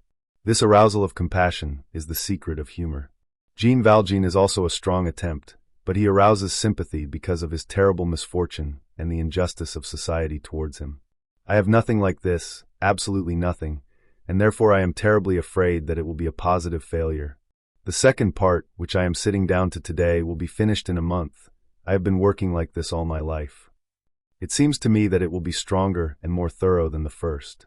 The novel was finished in February 1869. On January 25th, Dostoevsky wrote to A. Ivanova, "Now the novel The Idiot, is finished at last. I wrote the last chapters day and night with the most terrible melancholy and anxiety. I am dissatisfied with the novel. It did not express even a tenth of what I wanted to express, although I still do not deny it and love my failed idea to this day." The novel The Idiot mentions Don Quixote and Pushkin's The Poor Knight. The latter poem was one of Dostoevsky's favorites. The image of Prince Myshkin eclipsed all previous attempts to create a positive, beautiful man in all of world literature, but it did not satisfy the author. From the rough drafts of the novel The Idiot, it is clear that Dostoevsky ultimately wanted to give the image of Prince Myshkin as many Christ-like features as possible: compassion, forgiveness, selfless Christian love for all people, the wisdom of foolishness, which Aglaya understood and appreciated so well, self-sacrifice, and genuine, final Christian humility. Regarding the latter, the rough drafts contain the following entry: "Humility is the most terrible force that can exist in the world. But at the same time, the humble hero, according to Dostoevsky, should not be a saint, but a simple, ordinary person. In order to give such an image a lifelike character and not make it an abstract, lifeless type of ideal man, Dostoevsky endows Prince Myshkin with human weaknesses: impracticality, tactlessness, naivety, eccentricity, infantilism, features of Ivanushka the Fool, Russian folk tales, helplessness, impotence in the fight against evil. Prince Myshkin is an idiot. The word idiot means separate, special, lonely, strange. He is feeble-minded with a lower mind, but his main mind, according to Aglaya, is better than everyone else's, even such as they have never dreamed of. Prince Mishkin is spiritually beautiful, but those around him do not understand him. True, for a short time, everyone who comes into contact with him seems to become better, even such scoundrels as Keller and Berdovsky. But in the end, no one can become either his friend or his follower. Everyone around him is engulfed in whirlwinds of passion, repelled by him, at times hated, wants to destroy, destroys each other, spiritually and physically, and finally life itself, a tragic life situation, destroys the unfortunate idiot. Prince Mishkin is lonely, incomprehensible, strange, because he is completely out of tune with the world. His life, in the end, is inactive and fruitless. Mishkin violates Kant's categorical imperative. Act in such a way that the rule of your personal will conserve at the same time as the beginning of universal legislation. For he acts in a way that others are completely incapable of acting. The goodness of Prince Mishkin, incomprehensible to the world, causes fruitless desires in those around him, and therefore only torments and embitters them. In Pushkin's tragedy, Mozart and Salieri, Salieri motivates his murder of Mozart in this way. Like a cherub, he brought us some songs of paradise, so that, having disturbed the wingless desires in us, children of dust, he could then fly away. So fly away. The sooner, the better. For the same reasons, the world, lying in evil, takes revenge on Prince Mishkin and kills him. But, we repeat, the idiot did not satisfy Dostoevsky. Is this really what goodness in life should be like? No, goodness is not powerless. Goodness is an active, creative force. It is immanent in the world, and must be effective on earth. A positively wonderful person must be different. Dostoevsky first portrays this other in the image of Bishop Tikhon in the novel Demons, then in the image of the wanderer Makar Ivanovich in the novel The Adolescent, and finally in the image of the elder Zosima and his disciple and novice, Alyosha Karamazov, in the novel The Brothers Karamazov. The prototype of Bishop Tikhon and elder Zosima was undoubtedly Saint Tikhon of Zadansk, canonized in 1858, whose writings made a deep impression on Dostoevsky, and about whom he wrote to A.N. Makov. True, I will not create anything, I will only put forward the real Tikhon, whom I have long accepted into my heart with delight. By the way, simultaneously and independently of the novel The Idiot, in the same year of 1868, Count A.K. Tolstoy's drama, Tsar Fyodor Ioanovich, appeared. Prince Mishkin and Tsar Fyodor are as similar to each other as brothers. In searching for the image of a positively beautiful person, Dostoevsky simultaneously searches for images of the most negative types of people, in which the evil of the world is personified. Who hinders good? Who hates it? Who sows tares among the wheat? Who slanders the truth and seeks to ruin the righteous, to destroy the best? Of course, the slanderer, the father of lies, the man-killer from time immemorial is the devil. But through whom and how? After the scaffold, in penal servitude, in shackles, on the bunks, numbered among the villains, on the first night of penal servitude in the house of the dead, in the terrible, difficult moments of deep spiritual crisis, in confusion of mind and heart, on the verge of complete despair, Dostoevsky turns to Christ with a prayerful cry for enlightenment, forgiveness and salvation, and opens the gospel given to him by the wife of the Decembrist Fonvizin. And the following passage was revealed to him. And they, the demons, went out and went into the herd of swine. And behold, the whole herd of swine rushed down the steep bank into the sea and perished in the water. Matthew 8 verse 32. From this seed, more than 20 years later, the novel Demons grew. Critic A. Valinsky called the novel Demons a book of great anger. In this novel, Dostoevsky showed how demons enter some people, and how these people then become like pigs, rushing into a sea of evil, and perish, dragging masses of other people along with them. The social problem in Dostoevsky's consciousness becomes terribly clear. This problem is first and foremost a religious problem. Revolution is the primary religious social evil, cf. Askoldov's diagram. The schizoid psychopath, atheist and materialist Stavrogin, and the liberal Stepan Trofimovich Verkhovensky spiritually and physically give birth to Pyotr Verkhovensky, the organizer of the revolution. Then comes the dialectician and theorist of the revolution, the brilliant Shigolov. Later, in the novel The Brothers Karamazov, Dostoevsky creates the image of Smerdyakov, a monkey and lackey of the thoughts of Ivan Karamazov, also a rationalist. The Smerdyakovs, together with the Fedka convicts, are the main executors of the revolution in practice. After Dostoevsky, the Russian so-called social revolution can no longer be defined otherwise than with the help of the concepts Verkhovenshchina, Shigolevshchina, Smerdyakovshchina, and finally, devilry. We have received draft notebooks, numbers 1, 2, 3, and 4, which represent preparatory materials for the novel Demons. There are no fewer of these materials than for the novel The Idiot. The phenomenon of manticism, which was mentioned above, is also clearly evident when studying the drafts for Demons. A mass of images crowds before Dostoevsky's spiritual eye until the complete, integral final images of the integral novel emerge. The image of the positively beautiful man, Bishop Tikhon, unfortunately did not make it into the canonical printed text of the novel. This affected both the composition of the novel and its ideological integrity. After all, Bishop Tikhon was supposed to confront Stavrogin. The image of maximum evil was supposed to be opposed by the image of bright good. The editors of the novel, Katkov and Lyubimov, did not pass the chapter at Tikhon's, due to which the main religious idea of the novel remained unclear. Dostoevsky is considered the creator of a new form of the tragedy novel, which began to develop in Crime and Punishment, developed in The Idiot, and reached perfection in Demons. The last novels, The Adolescent and The Brothers Karamazov, can also be considered tragic novels. Dostoevsky's last 5 novels contain a huge, one might say inexhaustible number of profound religious and philosophical ideas and integral ideologies, which is why these novels are usually called ideological novels.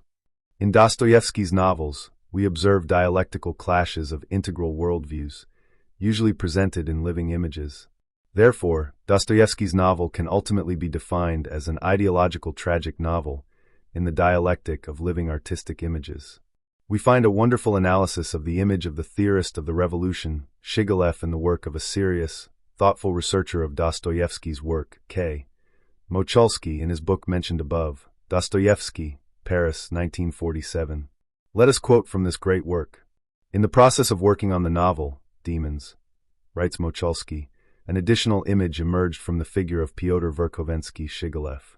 Behind the petty demon Verkhovensky, scurrying, giggling, and fussy, stands a heavy, awkward, and gloomy devil.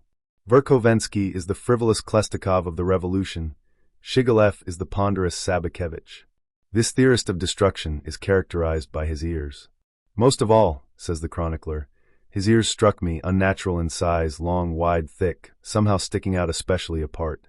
He made an ominous impression on me. At a meeting of our people, Shigalov is going to read a thick and extremely small written notebook. He is the creator of a new system of world order. True, the system is not yet finished and is contradictory, but still, there can be no other resolution of the social formula. His great discovery is contained in the following phrase: leaving boundless freedom, I conclude with boundless despotism. 1/10 of humanity receives freedom of personality and boundless rights over the remaining 9/10, who are turning into a herd. Then earthly paradise will come. Shigalov's system is a logical continuation of Raskolnikov's idea. It will be put into practice by the Grand Inquisitor. The thought of the long-eared theorist completely passes into the legend invented by Ivan Karamazov. In his Hymn to Destruction, Pyotr Verkhovensky is inspired by the theory of Shigalov, this new Fourier. He makes a lyrical improvisation out of a scientific treatise. The learned sociologist and the half-mad poet complement each other in their worship of the ideal of satanic beauty. The excluded chapter, at Tikhon's, according to Dostoevsky's plan, was supposed to be the culmination. Here, the atheist Stavrogin and the holy Christian Tikhon clash. When Stavrogin mockingly tells Tikhon about his hallucinations, not believing in visions and ghosts, he considers them to be an illness. Tikhon seriously answers him, demons undoubtedly exist, but the understanding of them can be very different, i.e., some can understand them as hallucinations. Then the irritated and furious Stavrogin, with devilish pride, declares, I will tell you seriously and brazenly. I believe in the devil. I believe canonically in a personal one, not in an allegory, and I do not need to pry anything out of anyone. That's all for you. To the apostate's question, does Tikhon believe in God, the latter answers, I believe, and later adds, O Lord, let me not be ashamed of thy cross. In the novel The Adolescent, 1875, Dostoevsky responded to much of what he had experienced and thought. From an analysis of the drafts of this novel, it is clear that the prototype of the main character, Versilov, was the personalities of Chadov and Herzen. C.A.S. Dolonin, in Dostoevsky's Creative Laboratory, Leningrad, 1947. Also Dostoevsky's last novels, Moscow, Leningrad, 1963 v. L. Komarovic, the novel The Adolescent as an Artistic Unity, second collection on Dostoevsky, edited by Dolonin, Petrograd, 1924. But the more primary sources and prototypes that served Dostoevsky to create both the images of the novel's heroes and individual plot situations were established, the more mysterious the novel becomes both as an artistic whole and as an ideological unity. The pathos of the previous novel, Demons, is replaced here by a deep, sad reflection, first of all, on one's own soul, in which there was still so much disorder, contradictions, an unconquered desire of a restless mind for sharp dialectics, and, at the same time, an ever-increasing longing for the pacifying silence of truth in the harmonious integrity of the spirit.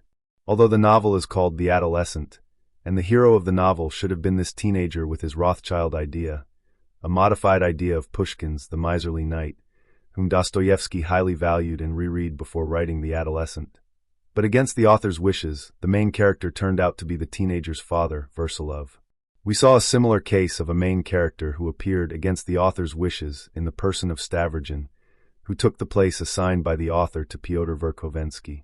This is characteristic of the psychology of Dostoevsky's work. The teenager describes his father, Versilov, as follows: "Only Versilov lives, and everything else around him, everything connected with him, vegetates under the indispensable condition of having the honor of feeding him with their own strength, their own living juices." WhenVersilov's illegitimate son, Arkady, the teenager, was born from his affair with Sofia Andreevna, the mother was still young and pretty, and therefore Versilov needed her, and the screaming child, of course, was a hindrance to everything, especially when traveling. Therefore, he was given to be raised in a strange family.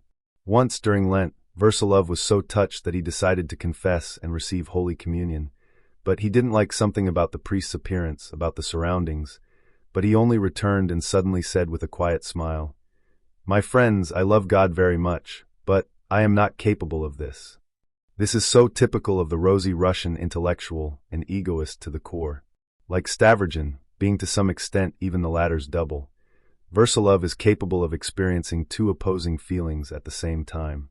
He says about himself, "I can feel two opposing feelings at the same time in the most convenient way." We find a deep and correct analysis ofVersilov's personality in the book, Dostoevsky and His Christian Worldview by Professor N. O. Losky, Chekhov Publishing House, New York, 1953. Giving himself nothing, but demanding everything for himself, writes Losky, a proud man is subjected to a particularly difficult test if he happens to fall in love with a woman who does not give herself to him sacrificially and unquestioningly and strives to preserve at least some independence. Such was the story ofVersilov's love for Ekaterina Nikolaevna Akhmakova. As often happens with proud people, his love was also hatred.Versilov's blasphemous act of breaking an icon by striking it against the stove was committed by him in a state of disunity and obsession. On the day of Makar Ivanovich's funeral, which coincided with Sofia Andreevna's birthday, he came to her with a red bouquet of fresh flowers. He realized his duty to fulfill the noble promise given to Makar Ivanovich to marry Sofia Andreevna after his death, and nevertheless proposed to Akhmakova and was going to go on a date with her. In a state of painful disunity, while carrying the bouquet, he wanted several times to throw it into the snow and trample it with his foot. Stavrogin, as is well known, ended his wild life by suicide. His somewhat double, Versilov, attempts suicide. The meaning and idea of the adolescent himself, Arkady Dolgoruki, Dostoevsky formulated in the diary of a writer as follows: "I took a sinless soul, but already polluted by the terrible possibility of debauchery, by early hatred for its insignificance and accident, its own, and by the breadth with which a still chaste soul already consciously allows vice into its thoughts, already cherishes it in its heart, admires it in its still bashful, but already in its daring and stormy dreams, all this left solely to its own strength and its own understanding, and of course to God. All these are the miscarriages of society, accidental members of accidental families."Versilov's antipode in the novel The Adolescent is the wanderer Makar Ivanovich Dolgoruki. He is the bearer of the idea of decency, for which the teenager subconsciously yearns. Makar Ivanovich is one of the images of a positively beautiful person, akin to the image of Bishop Tikhon. Undoubtedly, The image of Makar Ivanovich was influenced by Nekrasov's poem Vlas, which Dostoevsky admired and about which he even wrote an enthusiastic article in his writer's diary. This image is extremely truthful, highly lifelike, original, and attractive. He praises the desert, treats monasteries with reverence, but Dostoevsky adds, he will not go to either the desert or the monastery for anything, because he is a vagabond to the highest degree. Telling about his pilgrimage to the Bogoroditsky monastery, Makar Ivanovich shares his memories of the beauty of the local nature. I woke up early in the morning. Everyone was still asleep, and even the sun had not peeked out from behind the forest. I raised my head, my dear, looked around and sighed. Indescribable beauty is everywhere. Everything is quiet, the air is light, the grass is growing. Grow, God's grass. A bird is singing. Sing, God's bird. A baby in a woman's arms squeaked. God is with you, little man, grow happily, baby. Makar Ivanovich is the only one who rises above all the disorderly, restless people around him. According to Dostoevsky, the disintegration of the family and the moral decay of society are explained by the depletion of faith in God and faith in the immortality of the soul. Back in January 1873, Dostoevsky accepted Prince Meshchersky's offer to edit his right-wing newspaper, Grazdanin. The previous editor of this newspaper was Gradovsky. After his departure, the newspaper's situation was critical. Prince V.P. Meshchersky wrote about this in his memoirs. And at that difficult moment, one Wednesday, when over a cup of tea we were talking about this issue, I will never forget the good-natured and at the same time inspired face with which F.M. Dostoevsky turned to me and said to me, "Do you want me to become an editor?" At first we thought he was joking, but then a moment of serious joy came, for it turned out that Dostoevsky had decided to do this out of sympathy for the purpose of the publication. But this was not enough. Dostoevsky's determination had its own spiritual beauty. Dostoevsky was, despite the fact that he was Dostoevsky, poor. He knew that my personal and publishing resources were limited, and therefore told me that he wanted for himself only the most necessary fee. As a means of living, he himself appointed 3,000 rubles per year and a line fee. As expected, the breadth and depth of Dostoevsky's worldview could not help but conflict with Meshchersky's narrow and petty, extremely conservative worldview, which Dostoevsky perceived almost as painfully as the worldview of the extreme left circles. After a series of troubles with the censors, to whose credit it should be noted that the right-wing organs were held accountable if they violated government orders no less than the left, Dostoevsky resigned from his editorship. In a letter to M. P. Pogodin at this time, 1873, he reported, "Images of stories and novels swarm in my head and are formed in my heart. I conceive them, write them down. Every day I add new features to the written plan and immediately see that all my time is taken up by the magazine Grazdanin, that I can no longer write any more and am brought to repentance and despair. Nevertheless, struggle is a good thing. The present struggle is the material for the world of the future. Sometimes I definitely think that I committed a great folly in taking up The Citizen." At the same time, Dostoevsky wrote to his wife about his nightmares connected with the misfortunes and sufferings of his children. He saw in a dream that his son Fedya had fallen from a fourth-floor window, or that some cruel tormentor had beaten his daughter Lilia half to death. The tears of children that Ivan Karamazov would later talk about were, as the critic K. Mochalsky rightly noted, suffered in Dostoevsky's nightmares. During the time he edited The Citizen, Dostoevsky created a special section in it, which he called the writer's diary. In the very first issue of The Citizen, Dostoevsky reports, "My position is extremely uncertain, but I will talk to myself and for my own pleasure in the form of this diary, and then whatever happens." What to talk about? About everything that will amaze me or make me think. It was also at this time that Dostoevsky first met the famous future chief prosecutor K. P. Pobedonostsev, with whom Dostoevsky became friendly towards the end of his life. Dostoevsky's religious and journalistic activity, mainly through his Diary of a Writer, is beautifully illuminated and deeply and correctly assessed by Metropolitan Anthony Krapovitsky in his book F.M. Dostoevsky as a Preacher of Revival, Montreal, Canada, published by the North American and Canadian Diocese, 1965, and in the book by N. O. Los Sky. Dostoevsky and His Christian Worldview, Chekhov Publishing House, New York, 1953. Much valuable information about Dostoevsky's journalistic activity can also be found in the extensive and high-quality honest study by K. Mochalsky, Paris, 1947. Of the Soviet studies, which were constrained by strict communist censorship, the most valuable works on this issue can be cited by the following major literary scholars. L. Grossman, Dostoevsky, Moscow, 1962, and M. Gus, Dostoevsky's Ideas and Images, Moscow, 1962. In the Diary of a Writer, which was published in 1873, 1876, 1877, in August 1880, and in January 1881. In addition to religious and philosophical journalism, there are also purely artistic works, such as, for example, The Boy at Christ's Christmas Tree, The Dream of a Ridiculous Man, Babuk, The Meek One, a story for which Knut Hamsun was ready to give up all of Western European literature. Dostoevsky thought over and wrote his last novel, The Brothers Karamazov, for 13 years. Let us recall the ideas for the novel's atheism and the life of a great sinner, the materials of which later became part of the novel's demons, the adolescent, and the brothers Karamazov.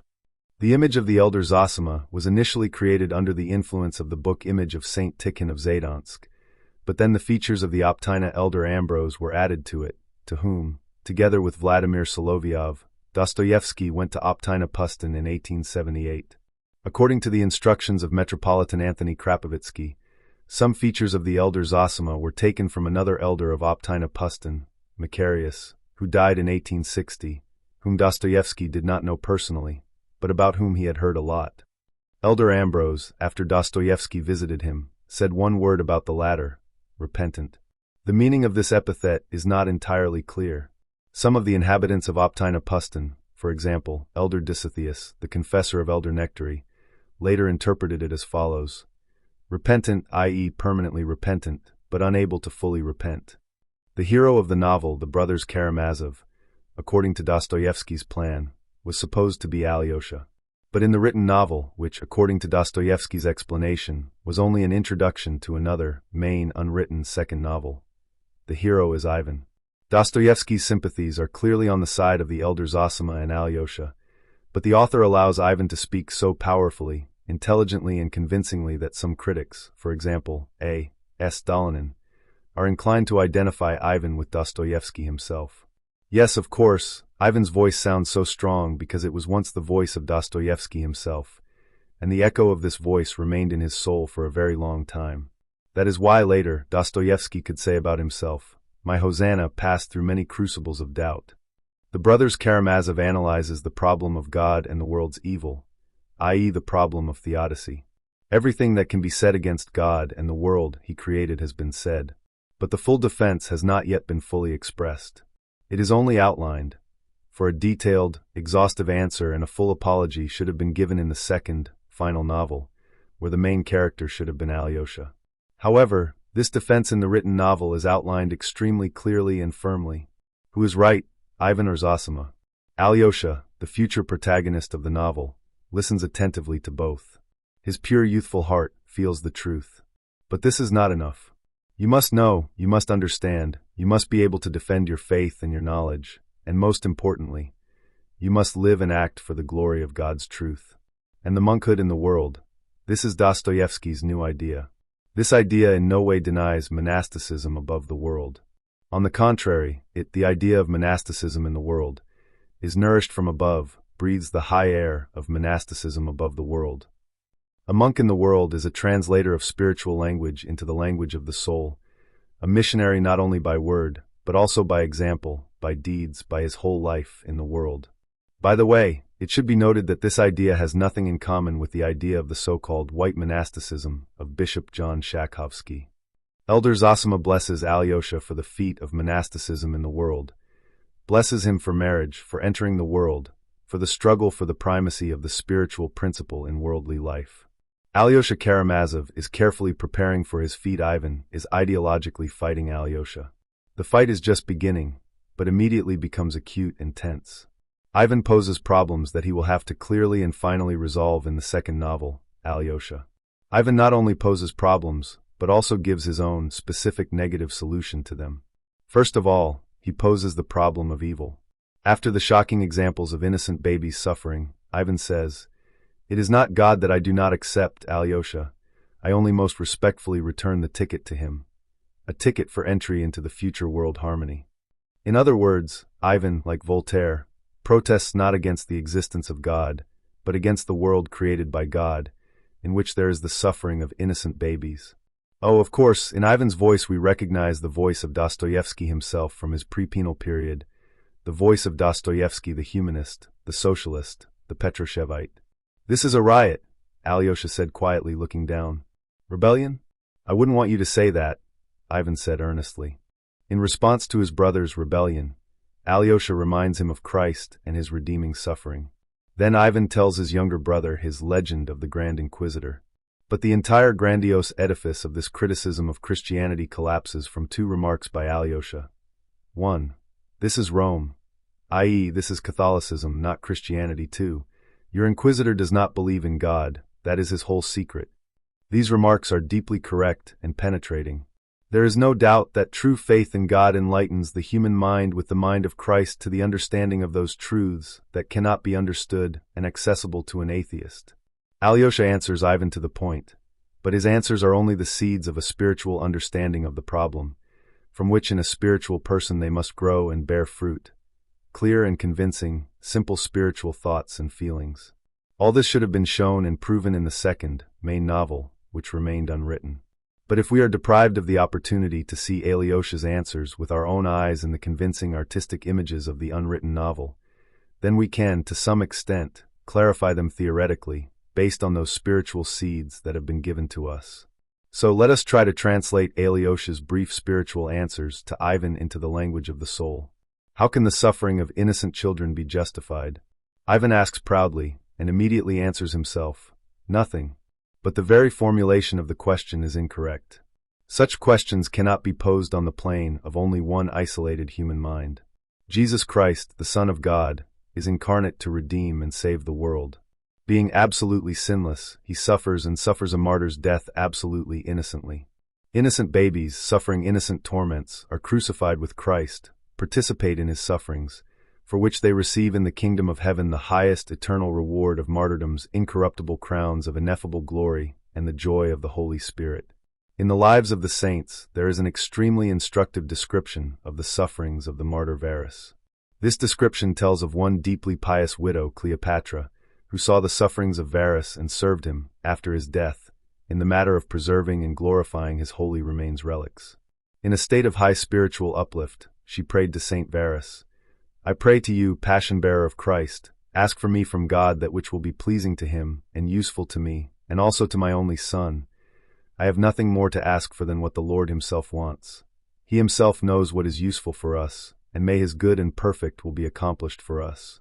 Soon after this prayer, her only son, a small boy, fell ill with a severe, excruciating fever and died in agony. In inconsolable grief, with tears, Cleopatra rushed to the tomb of Saint Varus and began to cry out, "Is this how you repaid me, God's servant, for the fact that I have labored so much for you? You allowed my only son to die in agony. You destroyed my hope. You took away the light of my eyes." After such crying, from extreme fatigue and great sorrow, she fell asleep. In a dream, Saint Varus appeared before her, holding her son by the hand. Both of them were bright as the sun, and their clothes were whiter than snow. They had golden belts and crowns on their heads, of indescribable beauty. And Saint Uar said to Cleopatra, "Did you not yourself ask me here to ask for you from God what is pleasing to him and useful to you and your son? So I asked the all-good God, and he deigned, in his ineffable goodness, to accept your son into his heavenly army. And behold, your son, as you see, has now become one of those who stand before the throne of God. But if you wish, take him back and send him to serve the earthly and temporary king. I see that you do not want him to serve the heavenly and eternal king." The youth, who was sitting in Uar's arms, embraced him and said, "No, my lord, do not listen to my mother.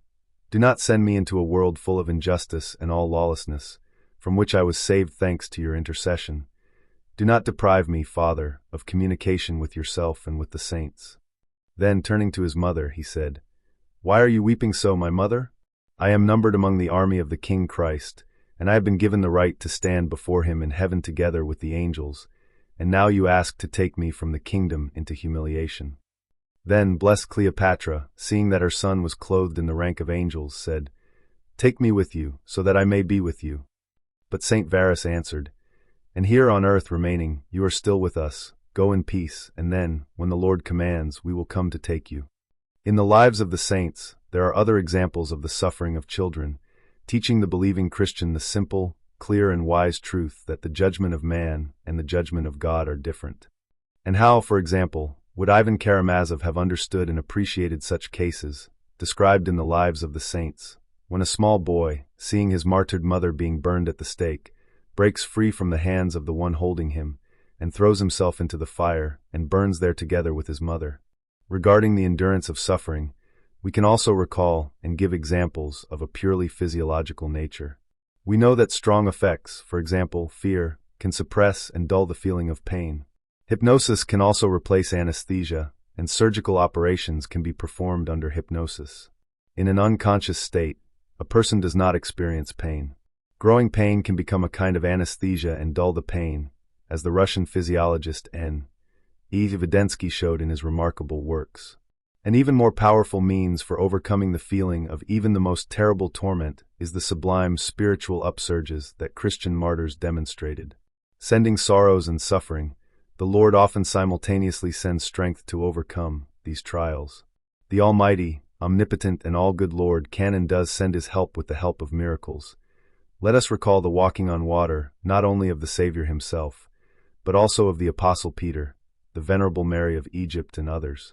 Therefore the Lord can, with the help of a miracle, alleviate and even completely destroy the pain, torment, and suffering of innocent children, although outwardly it will seem that this torment is unbearable.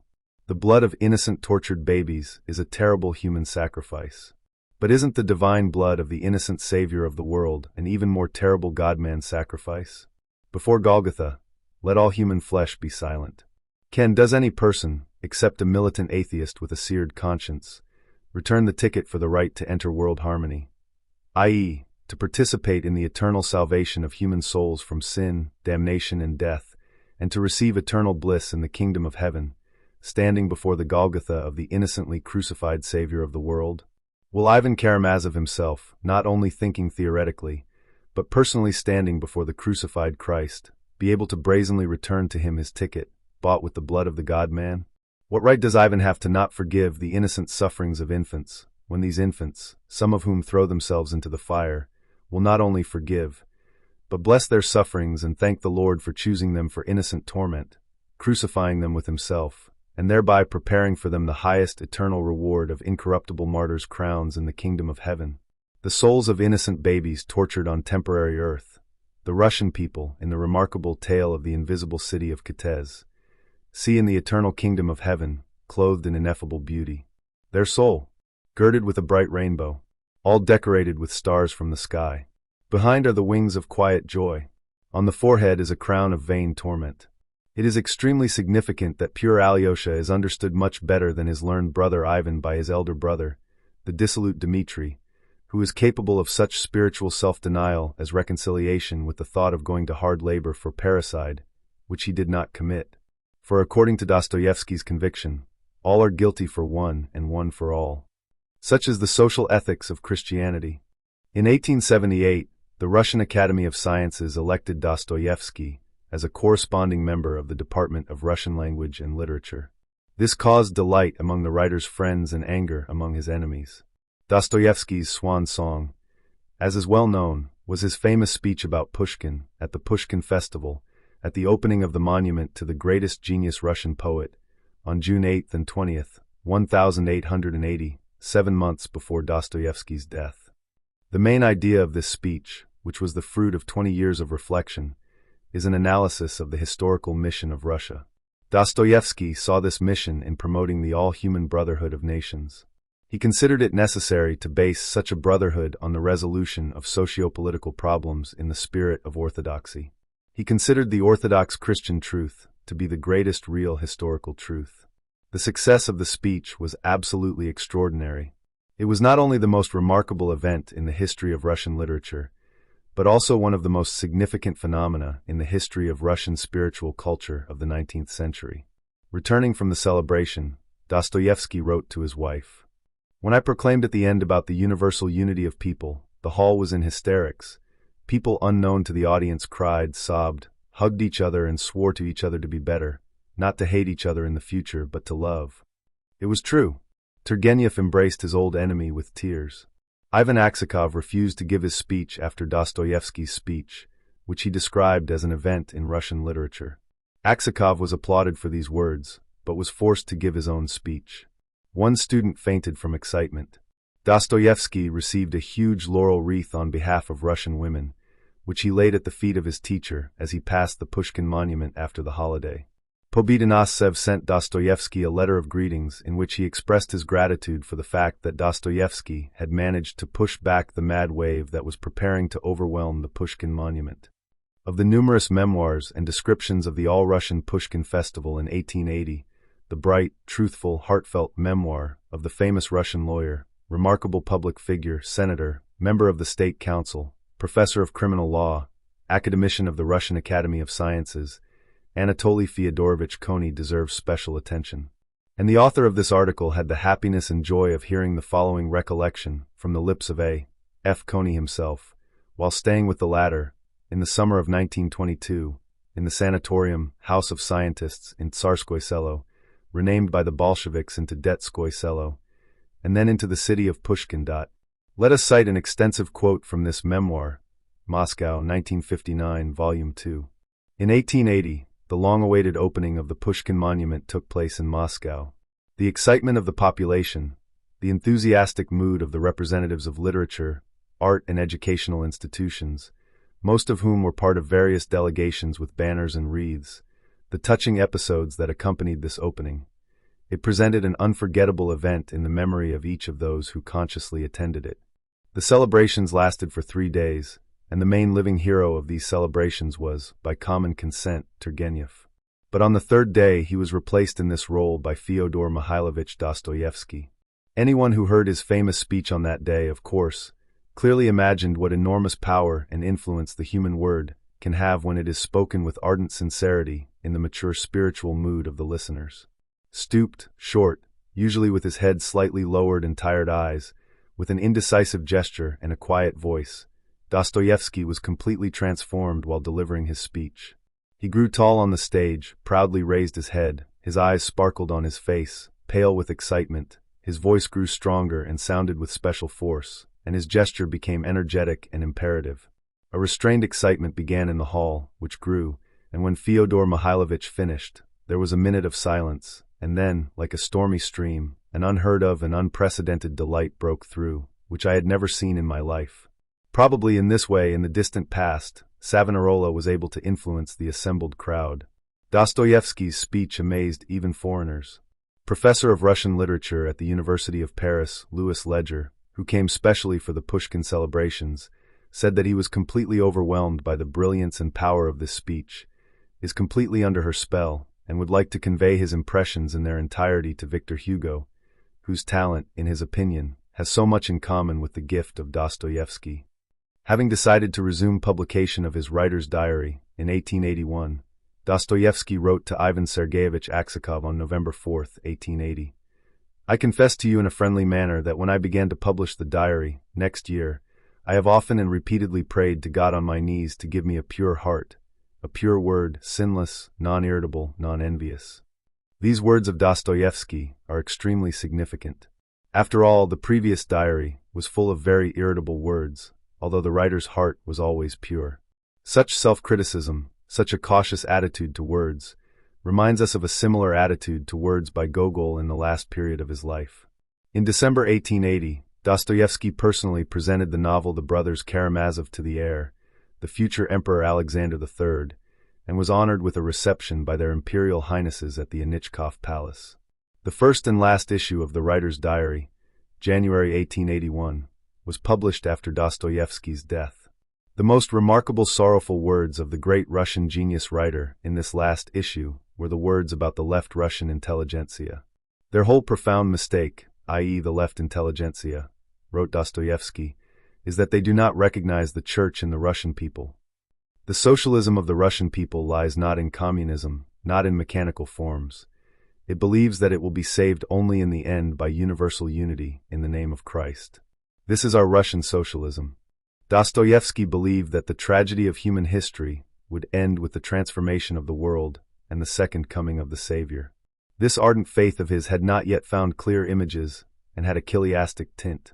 Dostoevsky had not yet clarified the essence of the idea of universal apostasy and the mystery of the real coming of the Antichrist. He ardently loved Christ. He ardently loved Russia. He admitted that the soul of the Russian people could become possessed by demons, but he ardently believed that they would never merge with the essence of the Russian soul and would never completely enslave it. Sooner or later, the soul of the Russian people, like the Gadarene demoniac, would be completely healed through repentance and would quietly sit at the feet of the Savior. No one has ever depicted human suffering so stunningly, and no one has had such a gift for heartfelt compassion and consolation of the grieving as Dostoevsky. Nekrasov also wrote a lot and powerfully about suffering, and Dostoevsky called him for this a poet passionate about suffering. But Nekrasov considered suffering primarily in a sociological light, while Dostoevsky analyzed it from a religious and philosophical point of view. In the image of the crucified savior of the world, Dostoevsky found justification for all types of sorrow on earth. The scaffold, penal servitude and exile taught and gave Dostoevsky the moral right to teach other people Christian humility, patience, and gratitude for sorrows. From here it becomes completely clear why leftist critics have always been enemies of Dostoevsky, and the more leftist they are, the harsher and cruder their criticism was. But Maxim Gorky surpassed everyone in blind hatred of Dostoevsky, precisely for his Christian justification of suffering. Shortly before his death, Maxim Gorky wrote to M. Zashchenko, "Oh, Mikhail Mikhailovich, how good it would be if you gave a book on the subject of suffering. Never before has anyone dared to ridicule suffering, which for many people has been and remains their favorite profession. Never before has suffering aroused a feeling of disgust in anyone. Sanctified by the religion of the suffering God, it played the role of the first violin, leitmotif, the main melody of life and history. Of course, it was caused by very real reasons of a sociological nature. That's true. But at the time when ordinary people fought against its dominance, at least by forcing each other to suffer, by fleeing from it into deserts, into monasteries, into foreign lands, etc., writers, prose writers, and poets recorded, deepened, and expanded its universalism, despite the fact that even the suffering God himself became disgusted with suffering and he prayed, "Father, take this cup from me." Suffering mentally for the humiliated and insulted. Dostoevsky spiritually admired their meekness and humility, and at the same time, was indignant and sharply condemned the revolutionaries, calling them demons. For this, Gorky especially hated Dostoevsky. Shortly before his death, Dostoevsky met Countess Alexandra Andreevna Tolstoy, Leo Tolstoy's cousin. Alexandra Andreevna was 11 years older than Tolstoy. She was born in 1817. She spent almost her entire life at court as a lady-in-waiting. The aunt and nephew of the Tolstoys were bound by a long-standing friendship, reflected in their intensive, long-term correspondence, which lasted 47 years, from 1857 to 1903. This correspondence is extremely interesting and represents the struggle of a deeply religious, orthodox, intelligent, and educated woman with the absurd and capricious beliefs and delusions of Leo Tolstoy. As is well known, Tolstoy and Dostoevsky never met in person, but of course, they knew each other's works and sometimes commented on each other. Dostoevsky highly valued Tolstoy's works of art, but was indignant at his philosophical, religious, and moral reasoning, considering Tolstoy an incorrigible, arrogant man who appears humble, and an extremely complex and broken man who only appears simple. Tolstoy said of Dostoevsky, "Notes from the House of the Dead is a wonderful thing, but I do not value the rest of Dostoevsky's works highly." However, when Dostoevsky died, Tolstoy wrote, "I never knew this man personally, but when he died, I felt that he was the closest, the most necessary person to me. Some kind of support bounced off me, and I was confused." Countess Alexandra Andreevna Tolstaya, who met Dostoevsky shortly before his death, decided to show her correspondence with Leo Tolstoy to the author of the Brothers Karamazov and ask for his advice and help. In her memoirs, Tolstaya wrote about this. "He appointed a day for a meeting with me, and by that day I had copied these letters for him to make it easier for him to read Lev Nikolaevich's illegible little writing. That charming and unique evening was forever imprinted in my memory. I listened to Dostoevsky with reverence. He spoke, like a true Christian, about the fate of Russia and the whole world. His eyes were burning, and I felt a prophet in him. When the question touched on Lev Nikolaevich, he asked me to read the promised letters out loud. It's strange to say, but I was almost offended to convey to him, a great thinker, such confusion and scattered thoughts. I can still see Dostoevsky before me, how he clutched his head and repeated in a desperate voice, "Not that, not that." He did not sympathize with a single thought of Lev Nikolaevich. Despite that, he took everything that was written on the table, the originals and copies of Lev's letters. From some of his words, I concluded that a desire was born in him to challenge Lev Nikolaevich's false opinions. I do not regret the lost letters at all, but I cannot console myself that Dostoevsky's intention remained unfulfilled. 5 days after this conversation, Dostoevsky was gone. Indeed, it is a great pity that the literary duel between Tolstoy and Dostoevsky did not take place. It is impossible to imagine a more convinced, more powerful, and more brilliant critic of Tolstoy's blasphemous ideas. There is a simple, truthful story about the last days of Dostoevsky's life by his faithful, beloved wife Anna Grigorievna. On the night of January 25th, Dostoevsky suffered a pulmonary hemorrhage. Around 5 o'clock in the afternoon, the bleeding repeated. The alarmed Anna Grigorievna sent for Dr. J. B. von Bretzel. When the doctor began to listen and tap on the patient's chest, the bleeding repeated itself and became so severe that Fyodor Mikhailovich lost consciousness. When he came to, Anna Grigorievna writes in her memoirs, his first words to me were, "Anya, I beg you, invite a priest immediately. I want to confess and take communion." Although the doctor began to assure that there was no particular danger, but in order to calm the patient, I fulfilled his wish. We lived near the Vladimir Church, and the invited priest, Father Megersky, was already with us in half an hour. Fyodor Mikhailovich calmly and kindly greeted the priest, confessed for a long time, and took communion. When the priest left and I entered the office with the children to congratulate Fyodor Mikhailovich on receiving the holy sacraments, he blessed me and the children, asked them to live in peace, love each other, love and take care of me. Having sent the children away, Fyodor Mikhailovich thanked me for the happiness I had given him, and asked me to forgive him if he had upset me in any way. The doctor came in, laid the patient on the sofa, forbade him the slightest movement or conversation, and immediately asked to send for 2 doctors, A. Pfeiffer and Professor D.